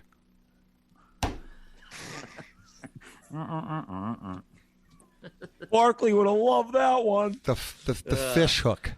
All right, moving right along here. The fish hook. Brandon Tanev to get to. We haven't forgot about him yet. Sorry. 3 goals already. He hasn't scored yet. Columbus a wagon.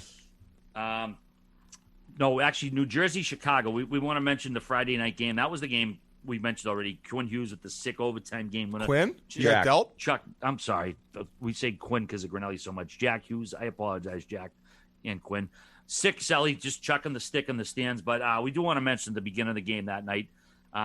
The Devils wore pregame jerseys with number 10 in Broadway, and the Hawks had Hazy, number 39. It was, I don't think I've ever seen that before where a player was, honored by both teams who happen to be playing each other. And obviously, the schedule worked in their favor, but it really was a beautiful tribute to Jimmy. Yeah, it was an amazing scene, and it was really cool to see the jersey and his name up there. And unfortunately, on the way to his game, his wife and his parents got the toxicology report back, and I think you saw that story that was written in the Boston Globe where Mr. Hayes and his wife, Kristen, wanted to get the message out to maybe help someone else that there was fentanyl and cocaine in his system, and that's just heartbreaking. And it's a true pandemic. This fentanyl is so terrifying. Such tiny amounts have killed so many people. It's just horrific. And I was, I don't know how to say it. Like, proud isn't the right word, but amazing, and must have been so difficult for Kristen and the Hayes family to have that out there. But in a sense, they wanted people to know that maybe this and knowing this could save somebody else, because it's just it's a terrifying time and such a sad story. So it was tough to see that article come out. But in the end, if it can help one person, that means it truly did make a difference. So. Yeah, well said, Whit. It was a tough article to read. It's someone we've known our whole lives, and I think the point you just said, like Big Kev said, if this saves one person, if one of those little kids holding a stick that day, if he doesn't decide to get into bad stuff, then that article had done its job. But it's terrible. I mean, the effects that this shit has had on this country for the last 25 years, there should be 100,000 people in fucking jail for it. There really should, for the epidemic they unleashed on this country. It's fucking heartbreaking. It's terrible. I mean, like Prince, Tom Petty, these guys died the same way. Like, it's not. I've had a couple of people write shit to me in my Twitter. I blocked them and told them to fuck off right away. Stuff I'm not going to deal with. It's not appropriate. But it's like, there's no stigma with this. That's what the family's trying to say. Like, you don't have to be a good person or a fucking bad person or do anything wrong to get hooked on drugs, especially these fucking opiates. I mean, you hear stories so often of athletes and kids who in high school, they break their fucking leg or their elbow and they need painkillers. But the doctors put them on them 20 years ago and they don't tell them, oh, you're going to take this for 2 weeks and your body's going to be physically addicted to it. Like, no one fucking told these people. And it's just the damage that's been done by these drug companies and doctors and so many other people over the years. It's fucking terrible, man. And if it is hard to ask for help, and if you need to do it, man, it's the key to getting better, because it's not fucking easy to do, and this shit's fucking awful, and we miss Jimmy terribly. And again, I'm getting a little fucking emotional here, but it's just such a sad story.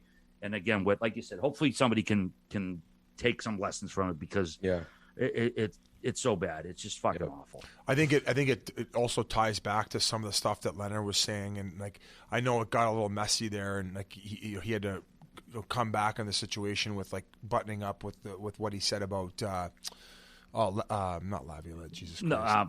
Alain Vigneault, but like, he's just trying to create the awareness for it, because he obviously sees part of that too, and ultimately guys are just trying to look out for people, and it's a terrible thing, guys. Yeah, and I guess if there's, I don't know, a piece of advice, if there's something I could say is, if you know people who are struggling, it's not an easy thing to go to a friend or a relative and say, hey man, fucking just give them a look or say something. Nobody wants to do that, but it's so much better to have said something to somebody or pull them aside and grab the ear and at least try than to fucking not. And I'm not referring to Jimmy here. I know Jimmy, but we weren't like close to that level. Just in general, in your own life, your own family, if you know someone's struggling, then reach out to them. I mean, if they get mad at you, so be it. But there's so many ways that you can reach people. And sometimes it is a best friend or an old friend saying, hey, man, clean your fucking shit up. And that could work. And, it's not comfortable. No one wants to do it. But if you feel like you should do it, then you probably should. So I know it's a shitty topic. We're going to try to get along to some more happy stuff in a second. But we did need to bring that up because it was bad. Bad stuff. Fucking asshole. Fucking drug dealers. All right. I don't even know how to segue out of that. I know. Go right ahead. It was well said, and it's just brutal. It is tough to do anything after that. It really is. All right. But anyways, moving right along, I guess. LA Kings, Anze Kopitar, Biz, 4 goals, 3 assists in 2 games. I mean, this guy's probably in the back 9 of his career, I think you could say, not in an insulting way, but he's getting it done so far. I told you, this is a Kings team that has maybe different goals than they had the last couple of years. I think they're aiming for the playoffs, and they got a little bounce in their step so far. He is a special player. That's the only way I can describe it. We pump his tires so much about just how good his 200-foot game is, how there's no weaknesses to it. We compare him, compare Barkov to being kind of the new Anze Kopitar, but like he ain't gone. Like he's the guy who covers the whole ice for 22 minutes a night, relied upon in every situation, and can also still put up at least a point a game. And he's, I mean, the reason why I'm like, shit, why I kind of like, why did I doubt this team is because that leadership group seems to really care about, and they've really emphasized this season being the season where they kind of get back into the picture, and Doughty especially because he's a little bit more vocal, but Anze is definitely backing it up with his fucking game, as he always does. We all picked against them. I know. To make the playoffs. But, yeah, I mean, like we mentioned, Montreal losers didn't know. He comes into L.A. where all of a sudden maybe Kopitar doesn't have to play against the top lines, and it creates this separation for him from maybe the best checking players on the other team constantly. So we'll see how that works out. And then Doughty made it clear to Rob Blake in the offseason, we got to get better. So he's driven. We talked about the Olympic team. Arvidsson's there now. So there are many things that could go well for this team. But for Kopitar to start the season with 3-2 on opening night, it's like, holy shit. Sometimes a guy gets a start like that, and it creates an entire season. It sounds crazy, but if all of a sudden through 2 games, you get 7 points, you're playing amazing, you get this confidence level with some new teammates and new vibe around the room, who knows what he could do this year. So I haven't watched any of their games so far. So for you LA Kings fans, keep us honest. Tell us what what's Dano doing to relieve some pressure. Where if Anze keeps putting up points, that could have been one of the pickups of the offseason. And I've always been critical about how I'm like, what, that much money for a second line center who can't really produce offensively? I tell you what, maybe I was completely wrong about Dano and what he can do and put the wet blanket on other teams' offense. All right, boys, a couple more notes before we throw it over to Brandon Tanev. Vancouver Canucks released a statement today announcing that defenseman Travis Hamonic has been placed on a temporary leave of absence. The mutually agreed upon leave of absence will give Travis time as he works through his personal matter, and there won't be any further comments, so it's none of our business, but we wish him the best, whatever he's dealing with, of course. Congrats to Mike Sullivan, who became the winningest coach in Pittsburgh Penguins history as well. Over the last couple of days, I think it was, I'm not sure it was the first or second win. Let's see. I think that's about it. Also head coach of the U.S. Olympic team. Exciting year for him. Absolutely, man. Absolutely. All right. Sneezed. Oh, yeah. Good catch, Whit. Great mute, though, right before the sneeze by the Whit dog. All right, we're going to throw it over to Brandon Tanev, Seattle Kraken member, in a second. But first, we want to tell you that this interview is brought to you by OCB Rolling Papers. OCB is the largest rolling paper brand in the world and has been one with nature, crafted naturally since 1918, so you know they've perfected the process for a consistently great session time after time. And now's your chance to join the OCB family forever. OCB rolling papers are giving a lifetime supply of rolling papers, cones, and some fresh swag to their loyal fans. Make sure to check out at OCB_USA today on Instagram for a chance to win. All you have to do is follow at OCB_USA on Instagram. like the OCB High Hall post, and tag 2 friends in the comments to win. There's also a shortcut on ocbusa.com/chiclets with a link to enter on Instagram now. You must be 21 plus to buy our papers and follow our social accounts. Good luck with that. And again, as a person who just discovered these papers in the last year, can't recommend them enough. Phenomenal sheets. Definitely recommend them. So. Quick update. Michael Bunting ties things up for the Toronto Maple Leafs. Second goal of the season. Local kid. I told you fucking guys about this guy. I told you guys about this guy. And he might win the Calder. He might be taking over your Swayman, RA. Okay, we'll see what happens. In the meantime, we're going to throw it over to Seattle Kraken, Brandon Tanev. Our next guest was signed by Winnipeg as an undrafted free agent after 4 years at Providence College, where he scored the national championship winning goal in 2015. He then signed with Pittsburgh before being chosen in this summer's expansion draft, which means he will be part of the inaugural season of the Seattle Kraken. And some say he's the crazy eyes killer of the NHL. Welcome to the Spittin Chiclets podcast, Brandon Tanev. How's the new living environment treating you, brother? It's good so far. I mean, Seattle's been awesome getting to all the guys and the city. It's been eye-opening for all of us, but it's been really good. I think, preseason's been good, and we're all excited to get things going in Vegas here in a couple days. How are you taking the Jays loss? I know you're a big Jays guy. Yeah, I mean, we were watching that down to the wire, and obviously the Red Sox have to hit a walk-off in the 9th inning there. A bunch of the boys weren't too happy about that one. Fuck. We got a bunch of Boston guys on the podcast here, so I'm sure they're going to be rubbing it in. We're not going to. Yeah, I figured they'd be gloating about that one a little bit. Well, we could say something because they actually beat the scumbag Yankees. That Garrett Cole, oh my God, we didn't talk about him. That's for another day though. But who got this guy on the podcast, Biz? Did you get in touch with him? Who knows? Oh, I think Grinelli reached out to him, and fucking AG, great job. Yeah, I saw the horrible tape job on his shin pads, and I'm like, yeah, that guy with terrible gear wear. I think he fit right in. Every time I turn on my phone, I'd see something posted by you guys just chirping me. It's unbelievable. I don't know what's worse, my sock tape job or Biz's golf swing, though. I couldn't tell you. Oh, it's disgusting. You can't even move. Yeah, you and your brother want a piece? Couple Hammer boys. Maybe we'll get a course in Hamilton. We'd take you guys any days. If you're wearing a visor on the first tee, I think we've already won the match. Oh God, this guy's got some. Do you chirp like this on the ice or what? Too. I try my best to chirp on the ice. I don't know if anything's good that comes out of my mouth, but I try to yap a little bit. Well, fuck, you can back it up, man. I saw a couple of your highlight reel hits, man. You could throw the weight around out there. So guys definitely got to keep their head up. I got to do something, right, Biz? Yeah, you got to earn that fucking nice salary. Oh my God, that deal you signed was great.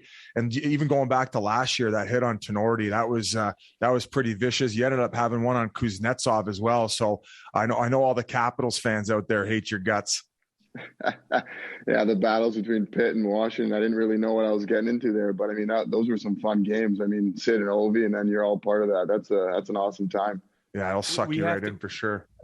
We have to go back and talk about how actually small you were when you were a freshman in high school, but getting to now and Biz talking about your hitting, that Tenorti hit, I actually remember really defending you and thinking that was just a hard hit. Like, in your mind, do you still look back and think that was exactly what you were kind of taught and have done since you got to the NHL?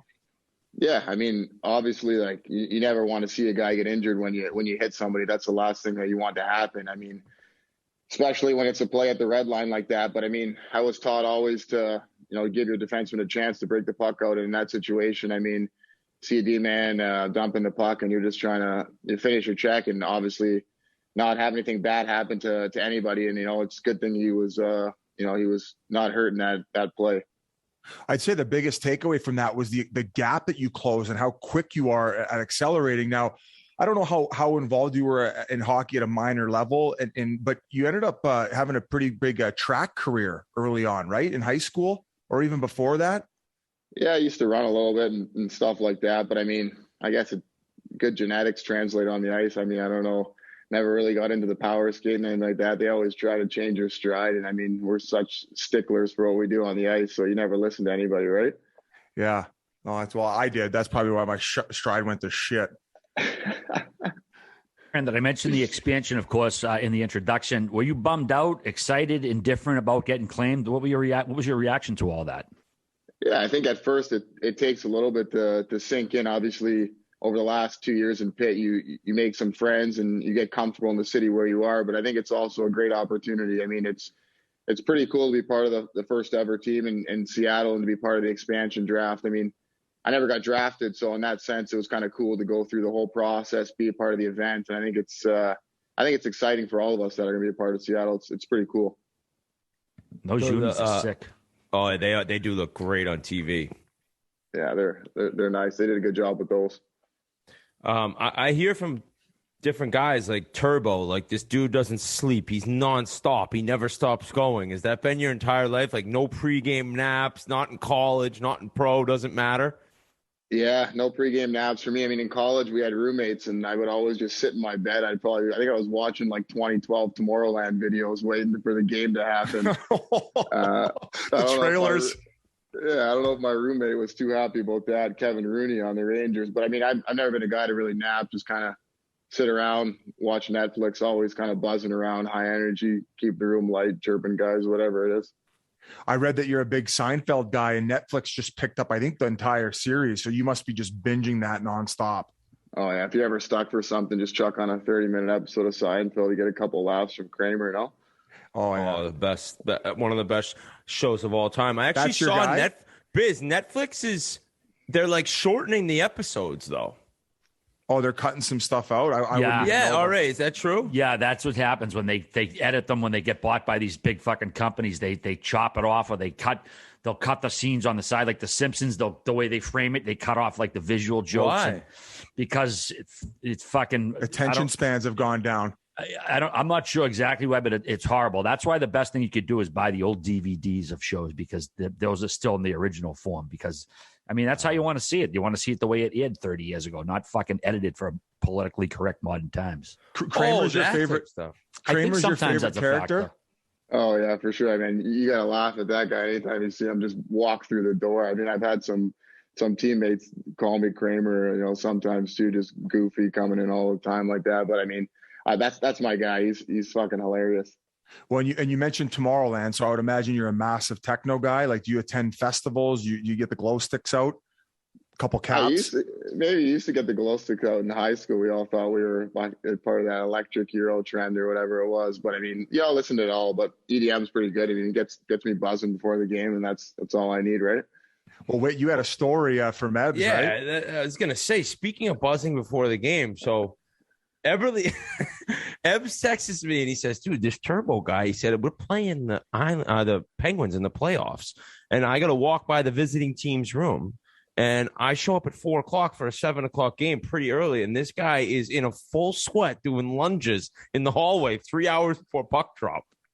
Yeah, I mean, we were in the island. They were walking through us, and a bunch of the guys are just coming in their suits, and I'm already drenched sweat. And I like to get there a little bit early, get my warm up out of the way, so I can just start sewering guys in soccer. So you've never been a nap guy before games? It's rare. Yeah, no, I can't shut my eyes. I got a little trouble sleeping. Well, so no shit. We saw your mugshot. I was waiting for that one to come from you. Oh, what's the backstory behind all that? To be honest with you, I mean, I think when it happened in Pitt the first time, I think we were taking the headshots, and I'm standing there, and I was just like clueless. And the guy took a picture, and he's like, "You good?" I'm like, "Yeah, I'm good." And he's like, "You sure you don't want another one?" I'm like, "No, I'm all good." Like, he's like, "You sure?" And I'm like, what the hell kind of picture did this guy taking me? And I'm like, "No, it's all good."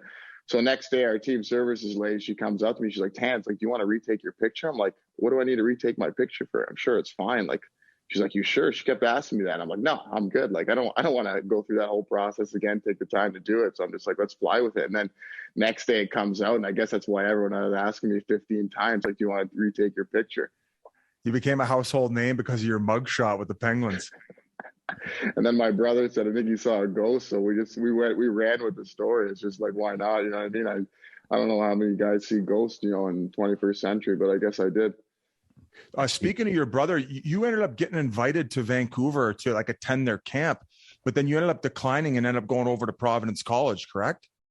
Yeah, I went there for one of those development camps when I was younger, and then I was playing out that way juniors in BC. So it go out that way and be close to my brother so I could watch as many games as I could, and then end up headed out to Providence for 4 years, which was awesome. That was a great time there. And Providence is a great city, but how'd you end up settling on that? You know what? To be honest with you, I was committed to Union in the first place, but I couldn't get in academically. I wouldn't have enough. My SAT scores weren't good enough to get in there. And then the coach, Nate Lehman, switched to Providence, and then it was just like an easy transition. So I was able to get in there academically somehow. Now, Nate Lehman's a guy that players love to play for. I know he's been moving up the ladder, talking about an NHL job. What did he bring out of you that you didn't have maybe before? I mean, he was awesome for us. All the guys there really taught us how to work hard and play the game the right way. I mean, we really didn't have too many skilled guys in Providence. I mean, Mark Jankowski, first round pick. We had some other guys as well, but I mean, for the most part, all of us were kind of two-way players, get the puck in deep and see what happens. And I mean, you know, we end up winning a national championship and had a great 4 years there. We've made some good friends, and you know, we still all keep in touch and have a boys trip every summer. I want to go back to that 2015 national championship game. Sorry for the trigger one and with BU, but I was there. What are you guys thinking after O'Connor muffs that to tie the game? I mean, I've never seen a muff like that quite like a goalie before. I mean, what is the bench thinking? I mean, what's going on?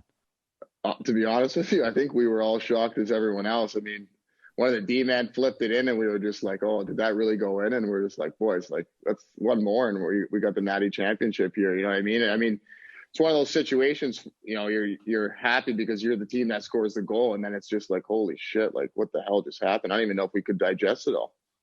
Yeah, and you scored about, I think, 2 minutes later. I remember I was on that goal line for that game, being a big BU guy, but it was a pretty incredible hockey game, like, nonetheless. Like, it was very entertaining. Just sucked to have to see that kid go through that. But, I mean, it was funny. Providence really came on the scene while you were there, and you look at that team. They had, what is it, Jankowski? Who else? Rooney, you. Who else? Achari.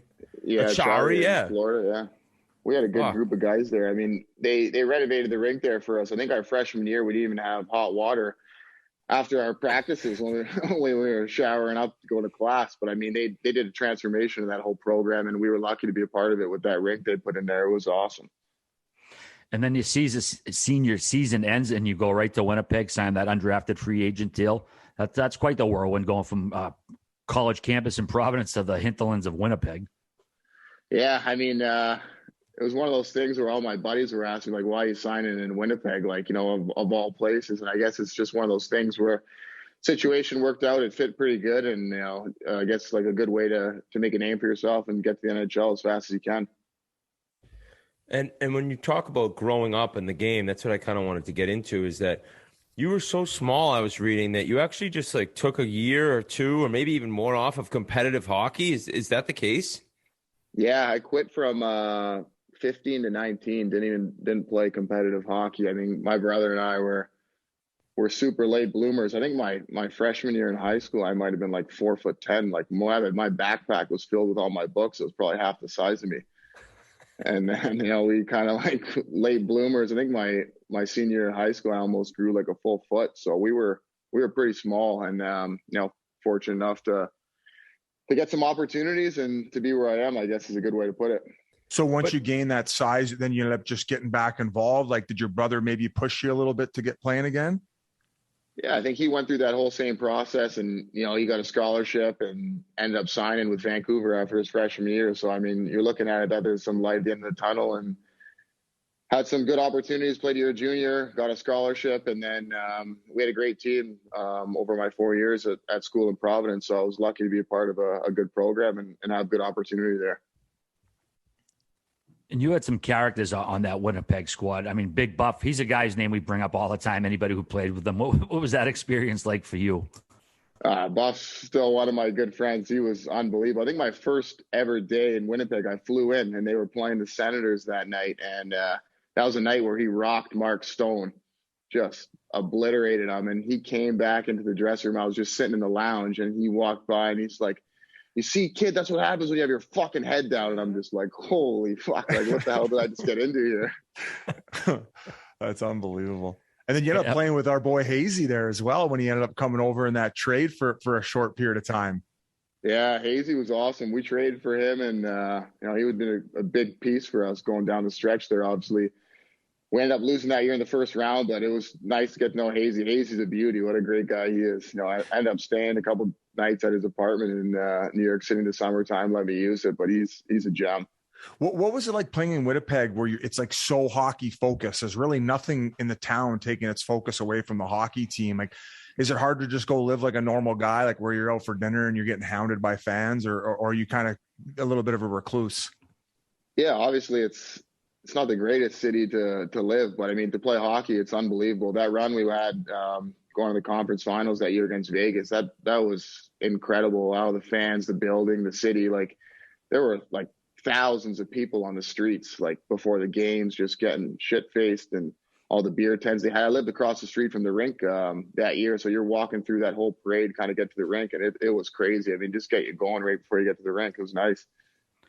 Another guy you played with, he's no longer there, but he seems to be somewhat of an enigma. We're not sure if he's going to be a superstar or what, but is Patrick Laine. What was he like playing with in the room and whatnot? Yeah, Patty was awesome. I mean, obviously he's got one of the best shots probably in the game today. I think, maybe just a little misunderstood as a young guy coming in, but he was so good for us. I think his first year he scored 40 goals, something like that. I mean, it was him and the first game we played. I think we played the Leafs when Matthews and Laine obviously drafted 1-2, and I think Matthews might have had 2, and then Patty had a hat trick or 4 goals in the OT winner. So it was like, and that was one of his first games into the season. It's just like, holy shit, this kid can play, can shoot the puck. When you say misunderstood, you just mean is like maybe his laid back attitude transfers as people accept it as like he just doesn't maybe give a fuck, or he's just like, what's misunderstood about him? No, I think Patty cares a lot. Obviously, he cares about his game a lot and wants to help the team any way he can. But I think it's tough for a kid to come over, 18 years old, from different country and new settings, new environment for him. And I think just he was awesome though. I think that maybe that's in that sense he was just that's just how he is. He's so confident. He's such a good player. So that's just his demeanor and stuff on the ice. And you can see it, how he plays. I mean, one of the goals he scored the other night in the preseason, just kind of, that was just filthy. So smooth up the ice. And it's a highlight reel goal. And that's how Patty plays. He's so good. Still rocking that neck guard. He's got that weird, is it attached to his shoulder pads or something? What is that little thing there? No, that's a full neck guard he's got underneath there. I don't know. You might wash it with the Velcro in the back too. Him and Tom Green rocking the neck guards playing. He's got the Velcro in the back and everything. Yeah, well, I guess if you're used to something, just why not keep it? No. Yeah, exactly. You want to keep the same thing. Hey, I got to go back quickly though. To the years you didn't play, 15 to 19. You're not playing on a team, but are you skating keeping skill up, or in the summer? It's you didn't just go away for 4 years and not play hockey at all, right? I mean, I'd go play pond hockey, shinny hockey at some outdoor rinks in Toronto with my buddies after school. I was just working a normal job after school in high school, and just kind of whenever you have free time, just go to the rink with your buddies and shoot the shit, play some pond hockey, have a good time, and just kind of enjoy your youth. And I mean, thankfully it all worked out. Crazy situation. That is crazy. I mean, you step away from the game, and then were you as shocked as anyone where you ended up getting that offer from Pittsburgh? And I don't want to say I was surprised. I know you had some game, but that was a fucking nice, healthy contract at the time, just under $20 million, right? Yeah, I mean, obviously, it was a good situation for me. I mean, we had a lot of interest, going to free agency, and spoke to Pittsburgh earlier in the week and end up saying, they were going to try to trade some players, and if they were able to, we can sign you and get you under contract. And everything worked out. And it was one of those things where it was just kind of, happened, and just happy to go to Pittsburgh. That was a great time, meet some great friends, and, have a great opportunity there. Do you think that maybe taking some time away from the game has given you more of a laid back approach to it, to where you maybe didn't feel the pressure of getting all that money and now the pressure to perform for that contract? Yeah, I mean, I think stepping away from the game is probably one of the toughest things. I mean, you love the game, you want to keep playing. All your buddies are playing growing up, but I think at the same time, it was just as good, as just as important. Step away and enjoy your youth. You're not always at the rink. You're not always focused and stuck in this world of hockey. It was one of those things where you're able to get away from it and kind of relax and ease into your youth, your teenage years. And at the same time, when the opportunity presents itself, hopefully everything goes well. And when you get back into hockey. You're a guy that as the league changes and becomes so fast and obviously a little softer and a little different, I mean, you're able to keep up with your skating and how quick you are. And then also you bring that physicality that every team's looking for. They may not all admit it, but every team wants guys like that. So when you get to Pittsburgh, you have a good start. Is that just because you know right away what you need to do? I feel like you're a player. The city loves you where you play. So it's easier for you to know, just go in, do your role, hit hard, and then all of a sudden offense comes even a little easier. Yeah, I think for sure. I think my game really doesn't change. And I mean, I'm not going to go out there and score 40 goals, score 80 points. I go out there with the same mindset every game, just try to help the team in any way I can, whether that's, big hit blocking shots or, scoring a goal or making some plays. But I think that all comes, secondary to understanding what you need to do first. And that's, be a role player and then everything else should come after. I think that's the mindset you got to have when you're in that kind of role. Did Gino ever learn your name? I remember my first rookie part. I think I was sitting beside him and he's just like poking me, asking me which guy's name are, because we're going around the table asking and I'm like, I'm a new guy there too, and he would just yell at me, Turba. He would just yell at me like that, and I'm just like, hopefully he knows my name, but he'd say Suka or something, yell at me something in Russian. So it's nice to know they're keeping the tradition of fucking around with him at rookie parties, making sure he knows every guy there, and he's cramming for the exam. Yeah, he's got his phone out staring at people's faces, making sure he knows when it comes around. Hey, I want to go back to what you said. You said you got just a regular job between the ages of 15 and 19 when you took some time away. What were you doing for work? So I worked at a grocery store for a couple of years, and then I worked at Golf Town, actually. So I was just after school, I'd pick up a couple shifts or whatever and then go from there. Well, maybe my fucking swing wouldn't be so shitty if I got the simulator at Golf Town. You should have took that up in your early years, because I've seen your swing and it's something fucking terrible. Hey, so what my mechanics as far as what my backswing or just everything about it? Well, with the stick, you should be helping you out. I don't know if I could help you out. My swing's nothing pretty either. I got to study, just like Gino, I got to study to memorize all these names for TNT now, buddy. I don't want to be fucking butchering them on national television with Wayno by my side. Yeah, I don't know if you want to do that one. Yeah. Hey, Turbo, I called him. I FaceTimed him the other day, and he answers, and the thing is just on Wayne Gretzky. He's just hanging with him. I was like, I was as flustered as I've ever been. I was like, Biz is fucking hanging out with Gretzky at an airport, and I'm FaceTiming this clown. Yeah, it's a nice life you got there, eh, Biz? Let me tell you about my best friend. He's going to have a restraining order on me in 3 weeks. Like Robin Big. We were riding scooters when we were in Atlanta together. But hey, here's another one. You end up getting picked up by Seattle. You're not a coffee drinker, so you will not be hitting up the Starbucks. Yeah, I mean, every day you got guys walking in there with massive iced coffees. I'm not really a big coffee guy. If I'm having one, maybe just like an espresso shot or something like that. But I'm not going to sit there and drink a coffee and shoot the bull and stuff like that. How did you guys figure out where in Seattle you wanted to live? Like, was there people with the team that helped everyone find a place to get after you got picked in the draft? Yeah, they were good with that. They hooked us up with a real estate agent, and she kind of laid the lands for all of us. And kind of, I was fortunate enough. We had a couple guys in the building down where we are here near the game rink. So there's a couple of us in here, but she was awesome, like telling us like what areas to look, what areas to be in. Teams, I wouldn't say they're too spread out, but everything's pretty close in Seattle, 20-minute drive places. So that was awesome to help us out with that. I mean, we're all coming into new places. So it's one of those things where you kind of got to get dialed in before you get into the city. You going to the game tonight? Yeah, all the boys are going to the game tonight. Nice. I think we're all raising the 12th man flag. So that should be a good, nice Thursday night matchup. All right. I love that. How's the Squid squad looking so far? You guys having playoff expectations or what? You got a pretty good squad there. Yeah, I mean, I think that's the goal for all of us. I mean, we want to, you don't go into the season not hoping to make the playoffs or push for the Stanley Cup. I think we've got a competitive team. We've had a good preseason so far here, and then, get things going in Vegas early next week. That's going to be exciting. I think it's pretty cool with two expansion teams playing one of the first games of the season, and obviously that building in Vegas is always rocking, so everyone will have their adrenaline and juices flowing for that. You guys put together like quite a few crafty players. Like, who's the one guy just so far in training camp where you're like, holy shit, I didn't fucking realize how good this guy was as a player? Yeah, I think Alex Wenberg, he's got some unbelievable skill. I mean, you see it in some of the games and the practices, and I played against Abs, in that division in the Metro. Witt would have played with him too.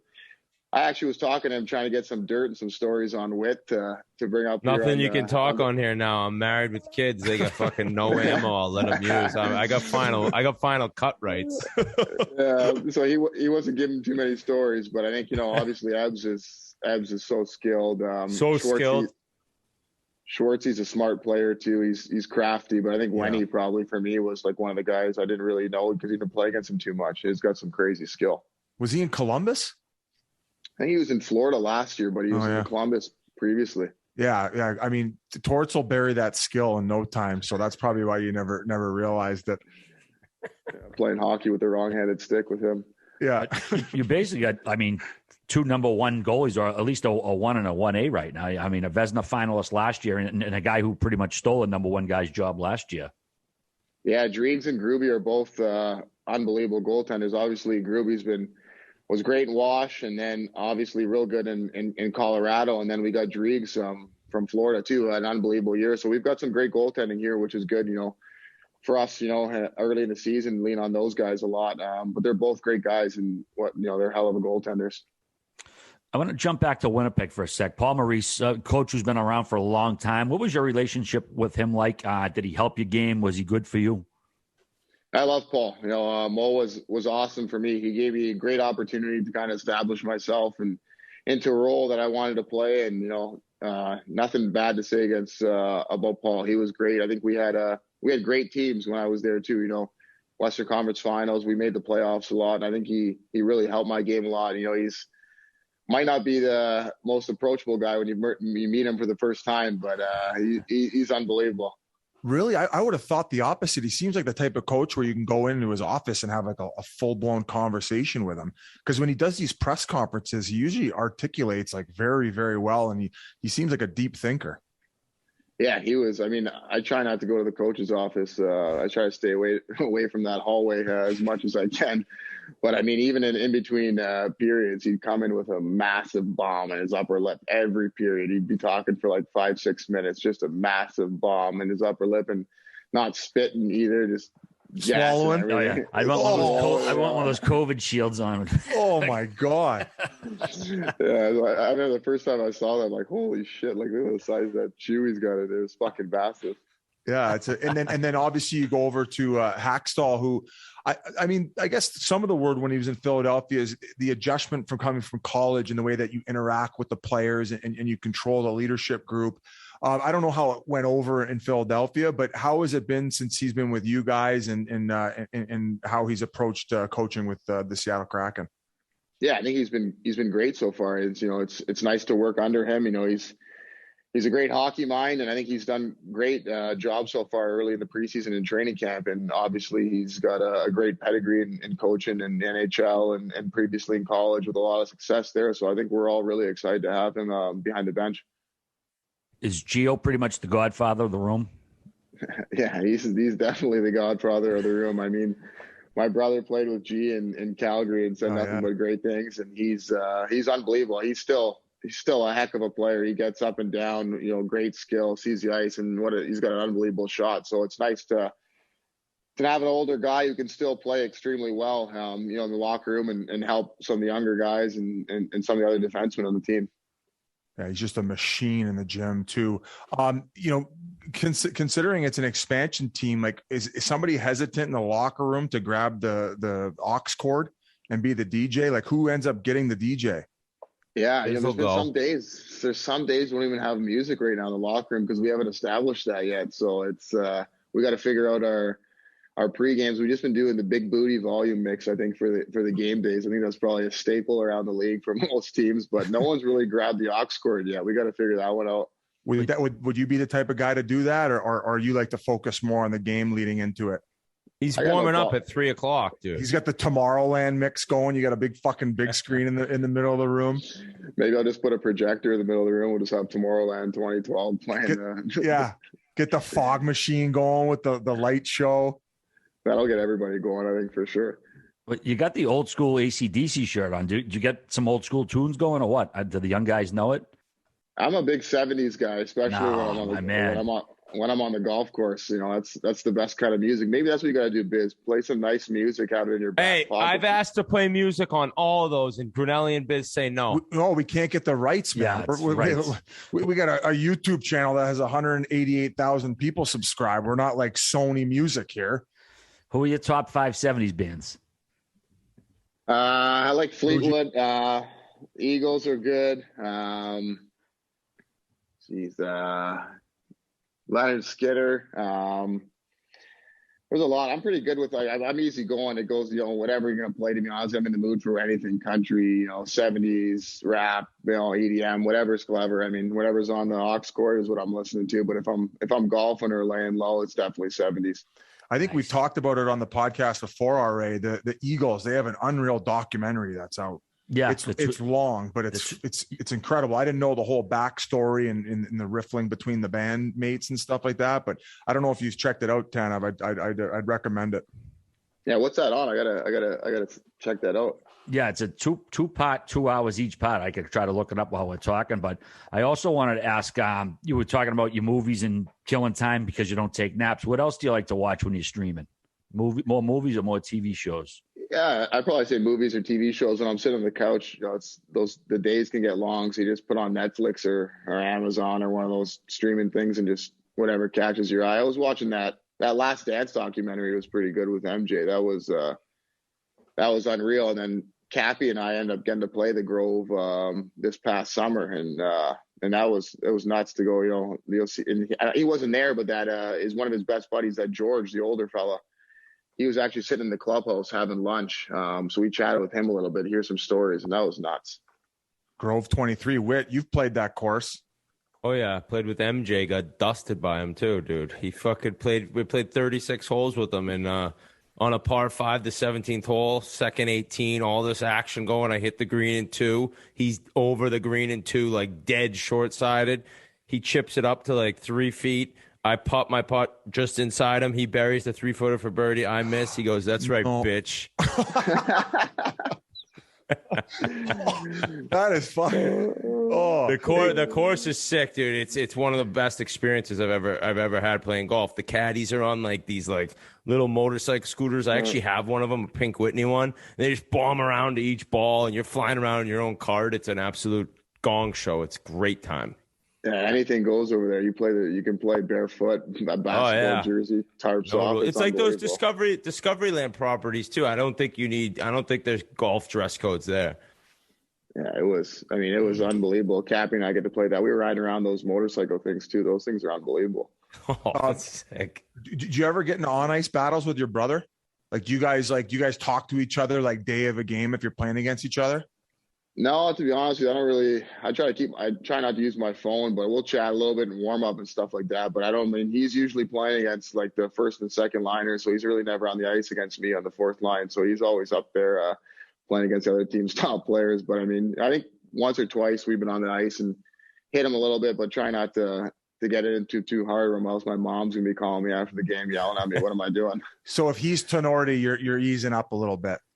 I'm easing up a little bit. I don't know if I'm easing up the whole way, but fucking I'm easing tummy up a little sticks. Tummy sticks. Hey, so you said fourth liner. Right now, are you slotted in the third line, or are you not really sure? Is things changing at camp? What's the deal? Yeah, I think that everything's really a work in progress right now with our team. Obviously, have new bodies everywhere, so I think the coaches are figuring things out and different line combinations, every day at practice, try to get some chemistry and confidence like that. So we'll see what happens in the start of the season. But I think, we've got a good looking lineup here. So I think we're all excited about that. Just an How FYI. far is the practice rink from where you guys live? It's like 10 minutes, nothing. It's close. So this is a nice setup, man, for a guy to play in the NHL. It seems like it's going to be a good city with how many fans there are and how close everything is. Yeah, all I've heard about coming down here was how much it's going to rain and how damp it's going to be. I think it's rained once or twice. We've had unbelievable weather. There's so much to do. There's great golf courses out there. You go hike in the mountains, the surroundings, and the food is unbelievable. Some of the restaurants in the city are out of control. And isn't the arena, I know it's really old, but they just renovated it. It's basically underground. Like you enter in a street level and kind of walk down into it. Is that correct? Yeah, the roof's I think level ground. Then you go down like 66 feet or something like that. I think it's going to be one of the best places to play in the league. I think it's going to be jumping. It's going to be super loud. Yeah, I mean the Supersonics played in the NBA there back in like the 70s, so it's an old place, but they've really renovated it, quite a job. As far as that history of the Eagles doc, if you did want to check it out, it's streaming on Amazon. You got to rent it for $4, but it's well worth it if you're an Eagles fan. I don't know. I think Pittsburgh paid for it. Escrow's pretty high right now. I don't know. Maybe we'll what do I have here? I've been messing a lot of these up as far as things I've been digging up online. Why did Jankowski refer to you as Hossa in college? Yeah, you know what? I don't even know. I think one night we were out or something like that. We were doing something in the locker room, and someone called me Hossa. And then ever since in college, it stuck. So with all the Providence guys, they called me Hossa. And then I was Rusty in Winnipeg, and then Turbo in Pittsburgh and Seattle now. Why Rusty? When I got to Winnipeg, I dropped my stuff off at the equipment room, and Buff's in there digging through all my shit. And we only got like one set of gear in college. I think the rivets on my skates, they were so beat to shit, and they were bleeding rust everywhere. And he just called me Rusty, and they just stuck. Oh man. What was your favorite non-hockey part at Providence? I think, how close we were to Boston. I mean, we were like 15 minutes away from Boston, so we could go see the Bruins, we could go see the Red Sox, and then we had Foxborough right down the street too from us. So, I mean, so many great sporting events, and, we were fortunate enough to have a lot of guys in our team who had some connections, if we ever needed tickets for, Pats games, Bruins games, or Sox games. So we were pretty spoiled to be in that area to go see all those events. Plus, you couldn't beat the food in Providence, man. Yeah, that's sneaky. That's unbelievable. Italian so food, some of the best Italian in the Northeast. Yeah, and Dino's chicken parm with the pink sauce. Hey, RA, I'm looking at this climate change arena. It is sick though. It's not tall at all. You go all the way into the ground, like the building doesn't even look big. Yeah, it's wild. That's awesome. Or tall, I'm saying. This looks really cool. Yeah, it's gonna be sweet. I think it's a good setup. Like, I don't even know how lucky we are to have that build. We got 2 jumbotrons in the rink too. I think it's going to be different for everybody, and it's going to be jumping. It'll be so loud. I think we'll get a taste of that tonight at the Seahawks game with the fans, how loud they are. Oh man! Hey, the Eagles are actually coming there November 5th and 6th. You're probably on the road though. Yeah, if we're in town, Biz, you coming out or what? Maybe I'll if you buy the tickets. Now we refer to the fan base as the crackheads around here. Is that something that the team said to maybe avoid, as far as naming the fan base the crackheads? We haven't spoken about that yet. But anytime we start, we saying something, we're just like, let's get cracking or something like that, But we haven't really talked about what the fan base is going to be called. But I guess you've just set it up right there. The Kraken. That's our basically our fan bases have the same nickname, Biz, the Kraken and the Chiclets. Given by RA, by the way. Yeah, well, it's all because of Tanev's pitch with the wild eyes. Like, all jokes. Yeah. Well, listen, man, I hope we can get up there soon. I'm dying. I've never been to Seattle. I know the boys want to get a road trip up there at some point. So I don't know if you fellas had anything else you wanted to ask or what, Biz? No, man. Good luck. I think it's going to be a great year. 32 teams now, and now you guys already got a little rivalry with the Vancouver Canucks. Unfortunately, your brother's not there anymore, but I would imagine that you guys are going to draw a ton of fans and grow the game, and we're very excited to watch. Yeah, it's going to be exciting. I appreciate you guys having me on here. RA, if you and Whit want to come on, I'll definitely leave you guys some tickets, but Biz, you're going to have to pay for yours. Bud. COD? You're going to leave him COD for me? Hey, I don't know about you. If it's free, it's for me. I don't know how good your brother is at golf, but we'd love to challenge you guys in a sandbagger, unless, of course, you want another partner. I mean, if he wants to do it, we're definitely up for it. But I think Schwartzy wanted me to ask you guys. We can get a sandbagger out here in Seattle, me and Schwartzy versus you two guys. Done. There we go. A bunch of crackhead fans there too. There you go. We'll have RA pressure on you. crackheads would be perfect. Yeah, got Missing to try some of that like Pacific Northwest green one. All right, hey Turbo, good luck this year. Looking forward to watching you guys play, and thanks for joining us. Interesting story. Yeah. Good luck with everything. I appreciate you guys. All the best, and thanks for having me out. I'll Thank see you. you on the first tee with my my visor on, you fuckhead. Yeah, we know how to get in his head, Biz. Yeah. I'm going right to the clubhouse and buying you a hat. You can't golf with that bucket thing. I'll wear the Pink Whitney bucket hat then. That's better. Hey, good luck, my friend, this year. Your brother's got better salad, by the way. Fuck you. Fuck it. Thank you so much to Brandon Tanev of the Kraken. It is so bizarre that kid did not play hockey from 15 to 19 is in the NHL. A wild story, but that's why they call the man Turbo. I need to talk to you guys about a little company called G4. The best shoe in the golf game. So comfortable, game-changing. It's all about balance and how your feet feel on the ground playing golf, and G4 does just that. They have the new shoe. It's a luxury golf brand, by the way. G4, they released their latest, and it's the G Drive. It's available in 3 unique colors to fit any golfer's style. The G Drive is totally different from other G4 shoes because it features a new quick cable lacing system in place of traditional laces, which helps to more evenly distribute tension and lets you customize your ideal fit. Tension's the worst word in golf. You cannot have tension and play good golf. That's why this shoe is so money. Their style is entirely waterproof and boasts a non-slip outsole and improved stability, so you know you're prepared for any type of weather. And the G Drive also features G4's ultra-comfortable footbed that massages your feet with every step. Go from the street to the course with ease. You can wear the shoe anywhere, and check out g4.com/chiclets. That's GFORE.com for 10% off your first order. And speaking of golf, congrats to Rory McIlroy. The man wins again. The man that's been doubted over the past few years, and it's certainly been a little bit of a struggle for a guy at his level. It's looked like he maybe hasn't enjoyed himself that much. He had a really tough Ryder Cup, but he won this week in Vegas. I think it was at the Summit Club for his 20th PGA Tour victory. For Biz and non-golf fans that don't know, if you win 20 times on tour, you're a lifetime member of the PGA Tour. Get the fuck out of here. 20 times. Wow, good for him. 20 wins, you become a lifetime member on tour. It's just, it makes total sense. I don't have the list of men who have done that, but it's few and far between. So this guy, and he had some pretty cool quotes after. You know, it has been just a trying time for him. He has a family now, and he said after the win, he said, "I need to just be me. I think for the last few months, I was maybe trying to be someone else to try and get better. And I sort of realized that being me is enough, and I can do things like this. Wow. I don't need to search for anything. It's all right here."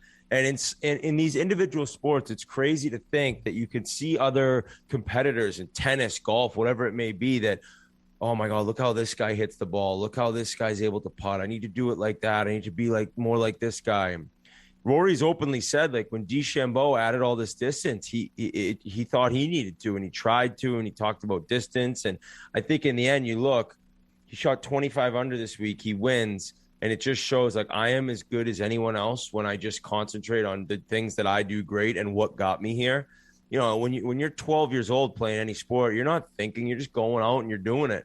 You're loving what you do. And I think that probably, in a sense, Rory got away from who he was and what made him so special. So to see those quotes from somebody that's that accomplished, it just shows that it can happen to anyone. When a little doubt creeps in, a little questioning yourself, maybe a little jealousy what other players have. I know being a hockey player, you try to compare yourself to others, and you want to be as good as somebody you looked up to be or you're playing against. And in the end, it can almost crush you as an athlete. You can't compare yourselves to others. It's the worst thing you can do in sports. You can try to learn from others, but to compare and try to be someone else, it gets you away from what really made you great. The other golf-related topic I have is this viral clip of golf in Africa.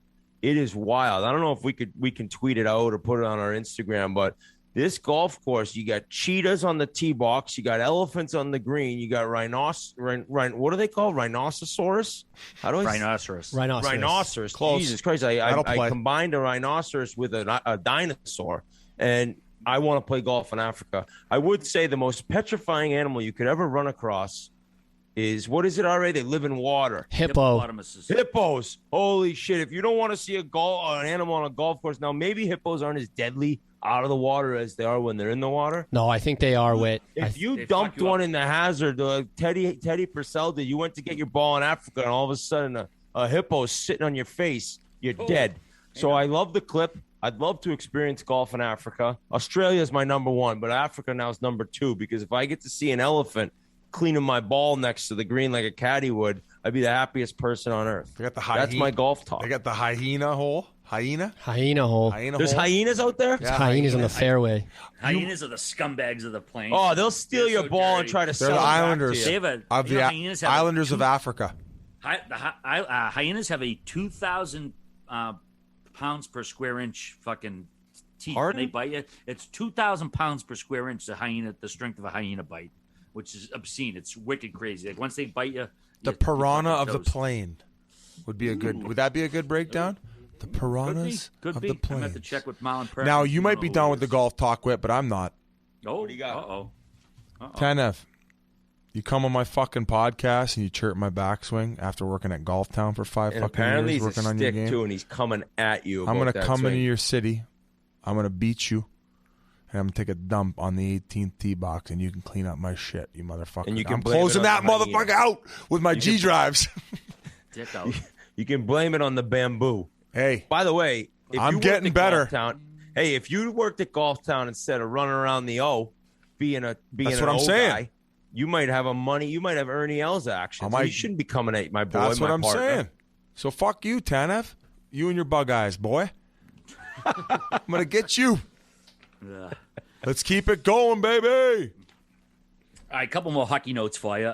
We want to say congratulations to Katie Gay, who was the first woman to referee an AHL game over the weekend. Congrats, Katie. Well done. There's going to be several other women following her footsteps soon. I think it was 10 women the AHL allocated to become referees and lineswomen for the league. And I've been reading this shortages of referees all over the place. Massachusetts, the parents are so fucking idiotic here that there's a shortage of referees because the parents are such fucking assholes to the referees. Like, it is so embarrassing. I'm glad you, dude. I'm so glad you brought this up. This is a fucking joke. And our boys Brian Yandel and Mike Motto have been really covering on the rink shrinks. They deal with a lot of youth hockey type stories and the pathetic display of parents in Massachusetts. Pathetic. You are the biggest piece of shit if you're yelling at a ref in an arena, and I'm going to say there isn't at least 1,000 people watching the game, you're a scumbag. If you want to do it at a USHL game, a college game, an AHL game, NHL, and there's thousands of fans, yell at the ref all you want. If you're at a little kid's game or a high school game, you are an absolute dirtbag yelling at a ref who chances are could be volunteering. If they're not volunteering, they're not making much money, and you need them to play the game. The state of Massachusetts is pathetic. There are so many loser parents out there yelling at referees who are doing this on their spare time, and they're making complete fools out of themselves. And it's at the point now where the state doesn't even have enough refs. There was a game this weekend. The refs didn't show up. They didn't have refs. So you know what a dad did? A dad begrudgingly went on the ice and reffed the game himself. You know what this fucking goon did, a parent of the other team? The parent of the goalie on the other team. So this dude's son is in the game on one team, and he goes out to ref. The parent of the goalie on the other team didn't like a call the ref made, took his kid out of net, left the game, they had to cancel. Loser moves by loser people. What a fucking loser. Who make absolute fools out of themselves and are not only being complete clowns, embarrassing themselves with their idiotic and childish behavior at games, they're hurting the kids who don't even have refs for their games now. So what a pathetic time in the state of Massachusetts hockey to have this many scumbag parents yelling and screaming at refs who really deserve none of that.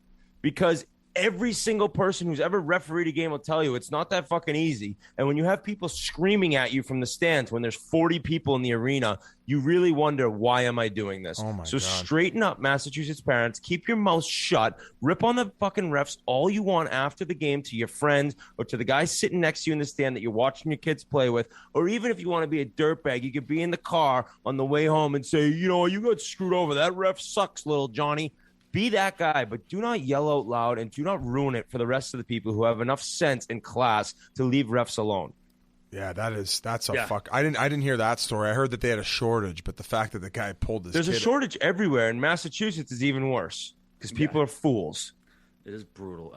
Speaking of shortage, Jeff Merrick tweeted the other day, said that 3 NHL refs and a linesman are retiring this year. So the league's been, having some issues with refereeing lately. I don't know if new blood is what they need or whatever, but either way, I saw that. You know what? If you're a kid, sorry, Ari, if you're a kid and you love the game of hockey, and you maybe can tell that you're not going to be able to play college hockey, or you're not good enough to get to the NHL, and you want to stay in the game, if you could skate and you know the game, man, you can get into refereeing at a young age. You can work your way up. You can deal with some foolish parents, but in the end, grow and grow. And you can make it to the show another way by being a referee. It's not the craziest thing in the world to think about. And get yelled at for dropping the puck on the wrong side. That was tripping. And get 20,000 people on your back for making the wrong call. I'm going to run you over in the parking lot after I have my Honeydews donuts and Krellas, you scumbag. Ref, you suck. Ref, you suck. You have 20,000 people chanting your goddamn name every night.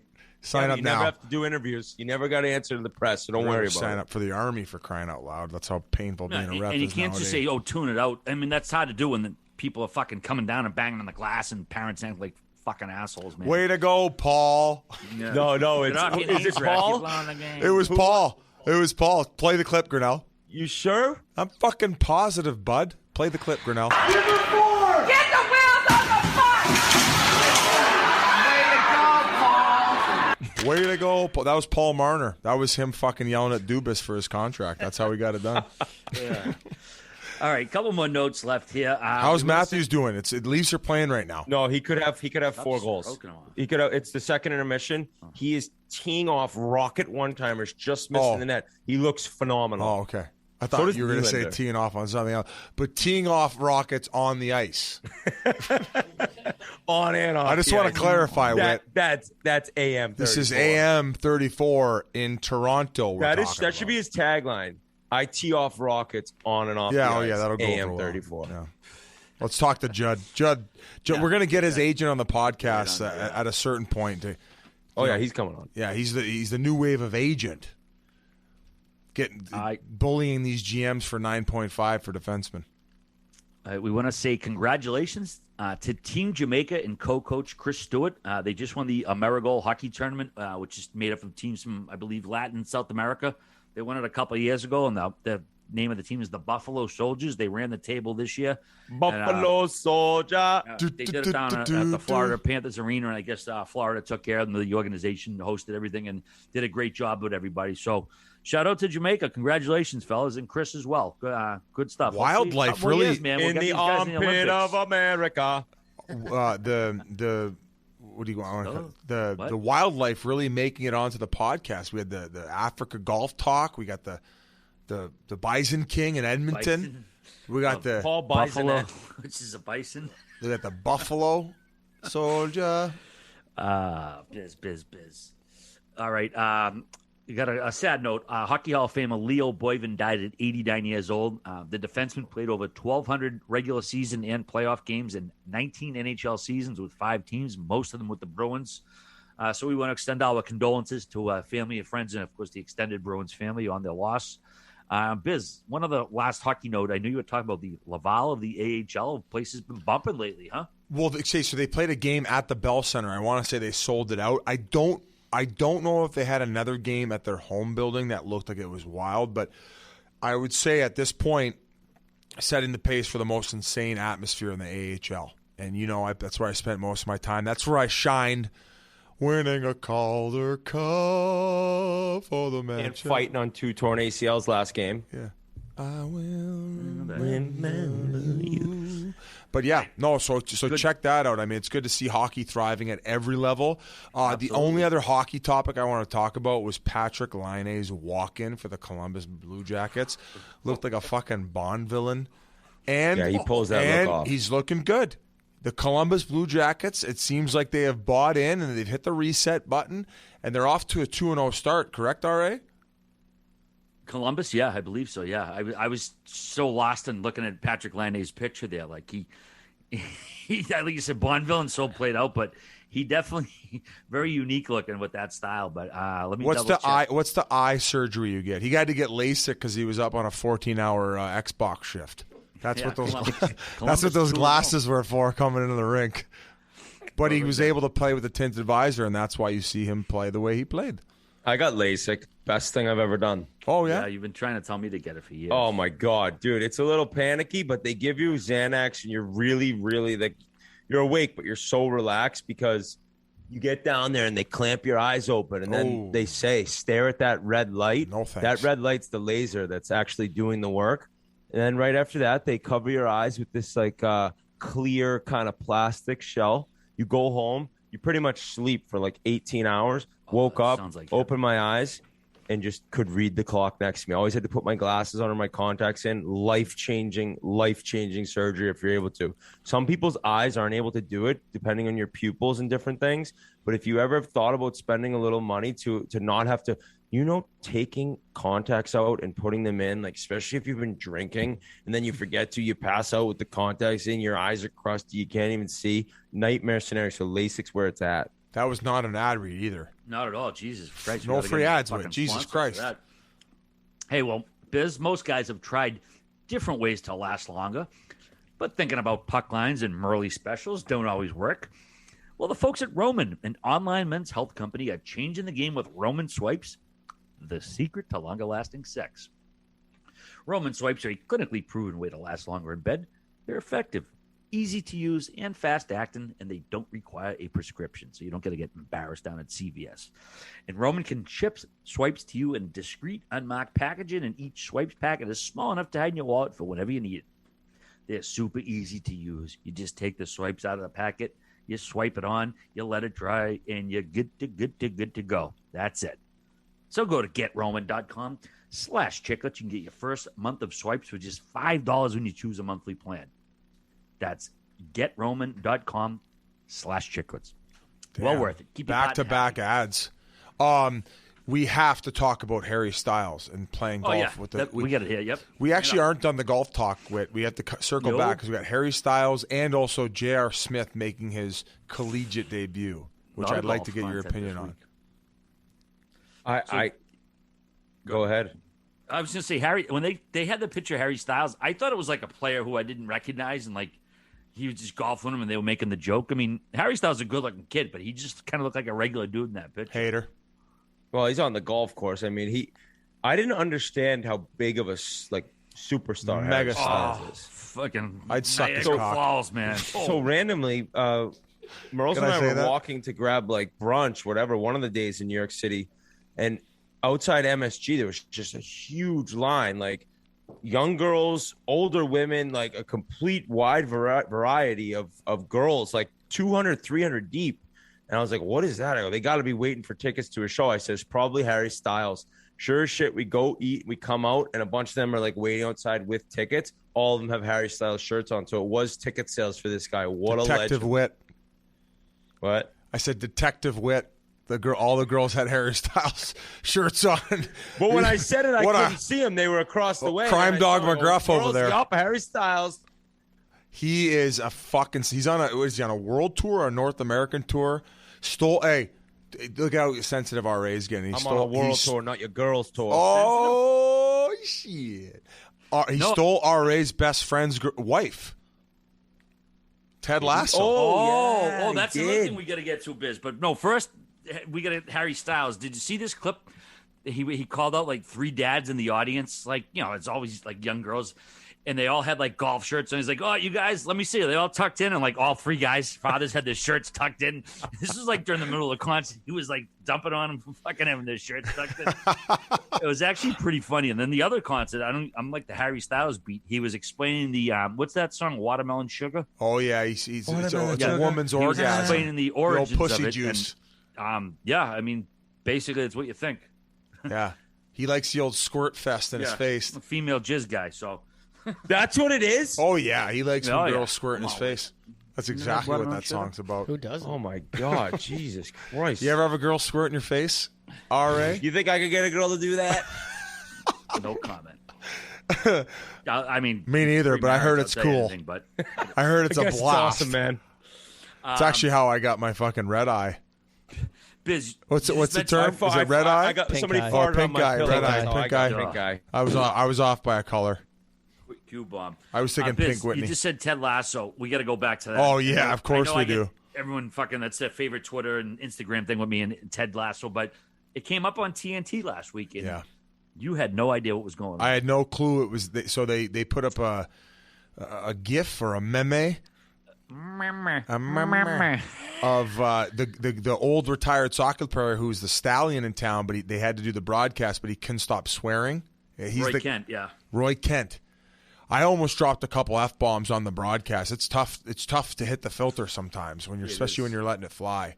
And because that setup is pretty chill and laid back. You can almost forget for a second that you're on national Yeah, the TV. cornhole cam. I called the what's his name? Did we already go over that? How long have we been recording for? Charles's net cam. What'd you call it? His cornhole cam? The cornhole cam. No, hoop. Hoop. Well, I called it the hoop cam first, and then it came back around. I called it the cornhole cam. I like cornhole cam better. I dropped an F-bomb. I was on radio here recently, and flat out just said fuck right on the radio. Been on so long. We haven't talked about the all-time NHL sonk of the week was Gallant saying you could bet money on that we're going to have a captain by the start of the season, and then him naming 27 fucking assistant captains. What happened there? I don't know. And then Panarin was one of them. And the guy's like, I don't want to be a captain, but I guess he's worthy of he was he didn't want to be the captain. Well, there's only a captain on the team. I mean, the captain. I mean, there's three captains. One's the main, and two of them are the assistants. There's one captain and two assistant captains. You just said assistant captain.